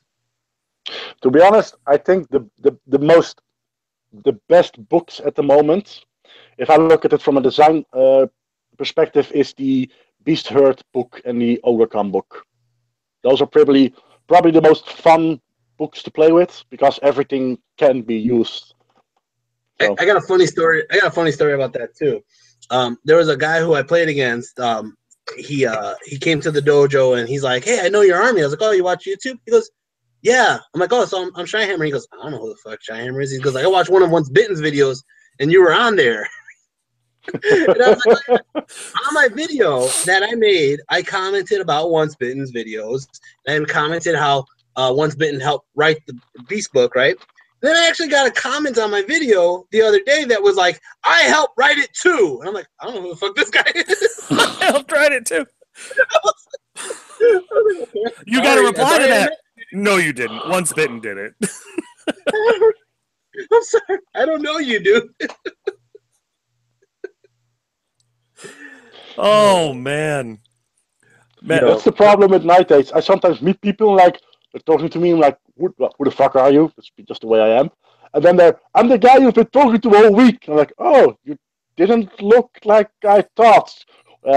Mighty Muscle 244. And just like a little scrawny guy. We have a guy who has a picture of a girl. I thought, you're a female, right? No, I'm a man. Oh, sorry. Whoops. Yeah, calling you Cindy all this time has really been weird. It's okay. I'm the TO for freaking the gauntlet. I put down the scores and war score. I write down who's coming to the tournament, and I still call Tom Taylor the wrong name. Tom Tucker. Yeah, I saw that. Not only that, I kept going with it. Like the first game he was playing Len, and I was like, "Man, you're getting tuckered, man. You're getting tuckered. You're in the corner because you're getting tucked. How many people are getting tucked from England?" I just kept going. Finally, Tom looks at him and goes, "What are you talking about? Who the hell is this guy?" He never corrected me. He seemed like a really nice guy. He was a very nice guy, but I was like, I'm an asshole. I am a genuine asshole. I'm sorry. He was just not a guy sitting between me and victory. He has like this. I mean, like I felt bad. Like I understand he spent a lot of money to come from the UK to Chicago to play in a basement tournament. I mean, this place is in a high venue. It isn't beautiful or nothing. It's in a fucking basement. All right. Comes over there and he meets Chihammer, who we've been talking for like over a year on all these things, on all the videos and whatever. He saw my dog. He wanted to see my dog. And then here he goes, and here's Chihammer, and he doesn't know my fucking name. I feel like an asshole, man. He didn't seem upset about it. He did. I like the way you're upset about that, but not about being the ringer from hell. That I watched that video and I got to turn 5 and I'm like, I don't think he knows how a ringer's supposed to work. Oh, because yeah, holy crap! But to be honest, I've got the same problem. We had a tournament, and I was really glad we had a girl playing, really nice girl. She's a friend of the girlfriend of the guy who does the YouTube channel, and she won the tournament. Basically, because I played number 2, 3, 4, and 5 as the ringer, and they lost. So yeah, I'm a bad ringer as well, to be honest. God. Yeah. Chihammer brings the thunder when he's the ringer.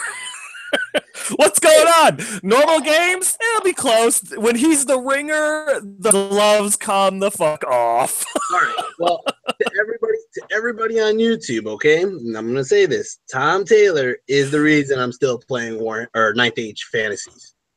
Just saying, Tom Taylor, because if he wasn't coming to this tournament, I was kind of like, I don't know about if I want to do this tournament anymore. Then I got to a point where I was like, I don't even know if I want to play. And even though I played as a ringer from hell, it made me feel like, wow, this is still fun. It was a fun battle report to watch. I did enjoy it, but I wish you had gotten a picture of your opponent's face going, I'm supposed to win this game, I think. No, Fergus was getting messages from people who didn't come, who were like, wait a second, I noticed that so-and-so got a score against the ringer. And he's like, yeah, it's James and Jesse. He's like, why are they trying? Yeah, but I often find that when you're the ringer, you don't give a fuck about your results. So you'll take chances you usually won't take. And then suddenly you're winning big. Your opponent's like, what the hell are you doing? I'm pushing it forward. Yeah. You're pushing it forward. It's just... I took a charge from 2 lances and I beat him. with my scraplings. What's happening? The first and only time I ever played against the ringer, I noticed I didn't know what a ringer was. I was completely ignorant to that term. I had no idea. In fact, I say that in the battle report I did with it. And in turn one, I started to realize that the guy was holding back and everything. And I looked at him like, "What are you doing?" And he goes, "Well, you're playing the ringer. I'm supposed to lose." And I was like, "Bullshit. I'll concede right now. Come at me."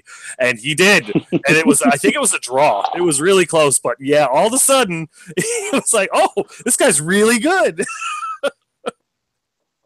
So no, I only played against a ringer once, and I'm really glad it was a ringer because he couldn't give me any bad sportsmanship points because he was the ringer. Because I did something really dickish that game, so it was like, "Thank God you're the ringer."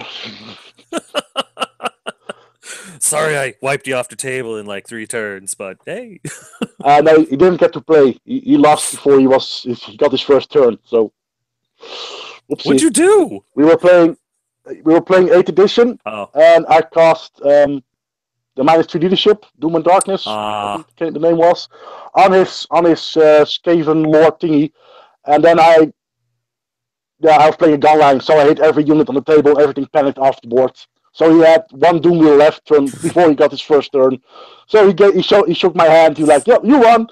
So then we went drinking. So no real big problem. So you both won. Did have to buy I did have to buy the first couple of beers to make up for the game. So yeah, whoopsie. That's pretty awesome, though. Well, all right, guys, we've been talking for about no, that was awesome. I mean, like you said, at least it was the ringer and not like table 1 or anything. So it was still, that's a cool story. Yeah. But we've been talking for 2 hours now, and I'm starting to get the better half giving me the look. So do you guys got any final thoughts before we wrap it up for the day? You're having more fun with those guys than you do with me. That's what she's saying, man. I swear to God, if she watches these, if you get me in trouble, I will break your hand with my face. Think I won't. Think I won't. Like that said, I was cutting you off from my sisters, James. That's You one can hook good up with my question. sisters. That'd be great. You get them into the game. You get them into 9th age. That's one good question we might have to talk about. It's from Jorn again. He says, "What's your view on best overall, etc., etc.? But should players be able to win multiple awards?" I think that's a good question. So I just did it in the gauntlet. Okay, I just did That's it. why. One of the reasons was who asked the question? John Andreas. All right. Yeah. Someone. Jorn Andreas. Yeah. Okay, I was just wondering if it was one of the guys in the comment or not. Because we had best race awards, and some of the races were people who won, best overall or best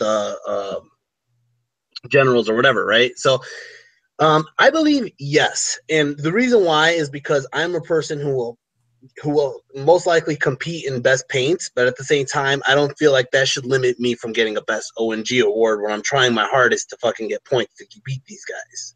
You know, that happens. So I believe so. Yeah, and I agree. I gave it out as so at the gauntlet. I gave people more than one award. So yeah. It is a shame when you have somebody who wins best painted, best overall, best general, best sportsmanship. I've seen it happen in a tournament once. He won everything, and then you're like, yeah, this is a bit weird, but still, if you win it, it's fair to you. You won it.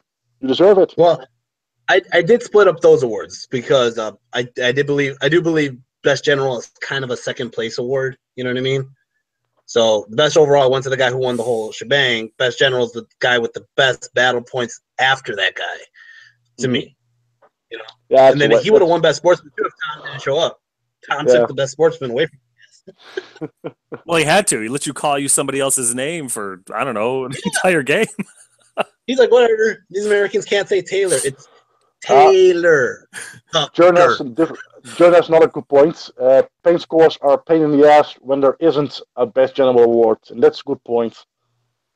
If you separate them, you can say I'm the best player without painting, etc., etc. So yeah. No, I get that. That's a big discussion that happens a lot with people who have poor painting. And I believe it. I mean, like, I understand, like, in my tournament, there was a cap, a soft cap for paint. You could get to this number, and that's the max you're going to get that's going to be awarded towards your actual score. But if your paint is way better, that's just for me to know, so you go win an award for best paint. Yeah, it's the same as how I do it. I have a base points for painting. So if you're painted, based, etc., you get your points, and then the top painters get a chance to win best painted. But best painted does actually give you some points for the overall tournament as well. So I know once push you need. I know Brawler's Bash, they gave like an extra 2 points for being the best painted army, you know. So yeah, why not? Yeah. No, I like the idea of sports and paint and stuff like that, and best in race and stuff like. You could win those on top of something else. But if you win best general, sportsman should go to somewhere else. Even if you did win that one, if you win best overall, you know the top 3 spots, the best overall, best general, second best general, and stuff like that. Just kind of spread the love, and sportsman that can go to someone else, because sometimes your best sportsman, the guy, you know, the bottom table. Sometimes it's somewhere in between. Sometimes the top guy, but that's never been my experience. Well, you never met Jake motherfucking Murphy. What's that? You never met Jake motherfucking Murphy. No, I have not. Jake Murphy, he's the nicest guy kicking your ass. just ask his mom. But another thing that, like how I did it at the Gauntlet, was because one of the things that annoys me about sportsmen is every tournament I go to, just say it's like 15 or 20 points, it's just 20 20 20 20 20 20 20 all the way down. And usually what they would do is just like, you know, was your opponent on time? Did he know his rules? Was he an asshole? Was he on time? Yeah. And you just circle yes because you don't want to be an asshole in front of the guy either, unless the guy's a real dick and you're like, fuck this guy, you know. I usually fill that out in front of them. You know, just letting. I've never actually had to give anybody a 0 or anything like that. But yeah, I was talking to Tom Taylor Ortucker, and he's like, I think it's bullshit, and I go, I do think it's bullshit, and I do have those lists on every single one of your scenario sheets, but that's only 2 points per each page I get, you know. And if somebody circled no, you're not getting that point. You get like either 1 point or 0 points because they circled no on something, you know. But what I really did was just at the end of the tournament, the last page, the last scenario was like, who is the favorite person you played against? You know? Yeah, I like those. Yeah. Those were worth more on your sportsmanship score than everything. If you notice my sportsmanship score, if you go on war score, it's all over the place. There's points here, points there, points there on sportsman, because it's not, you're not going to see 20, 20, 20, 20, 20. You just see like the guys who people had a fun time with actually earn points. Yeah. Anyways, I'll let you go because I know you got to go. I'm hungry. I want to make some spaghetti. Oh, spaghetti sounds good.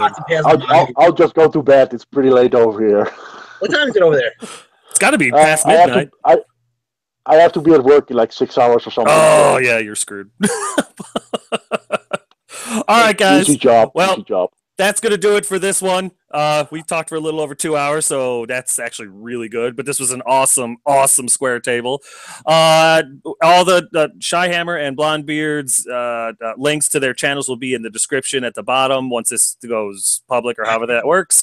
I'll also put in, what was the other one? The description for the, in the description there'll be a link for the official 9th Age YouTube channel. And anything else I can think of after it was when I'm putting down stuff in the description. Or if somebody texts me or something and says, hey, don't forget to put this. But yeah, make sure you put your comments in the comment section. We'll get back to you as quick as I can. And thanks. Peace. Go down and deep.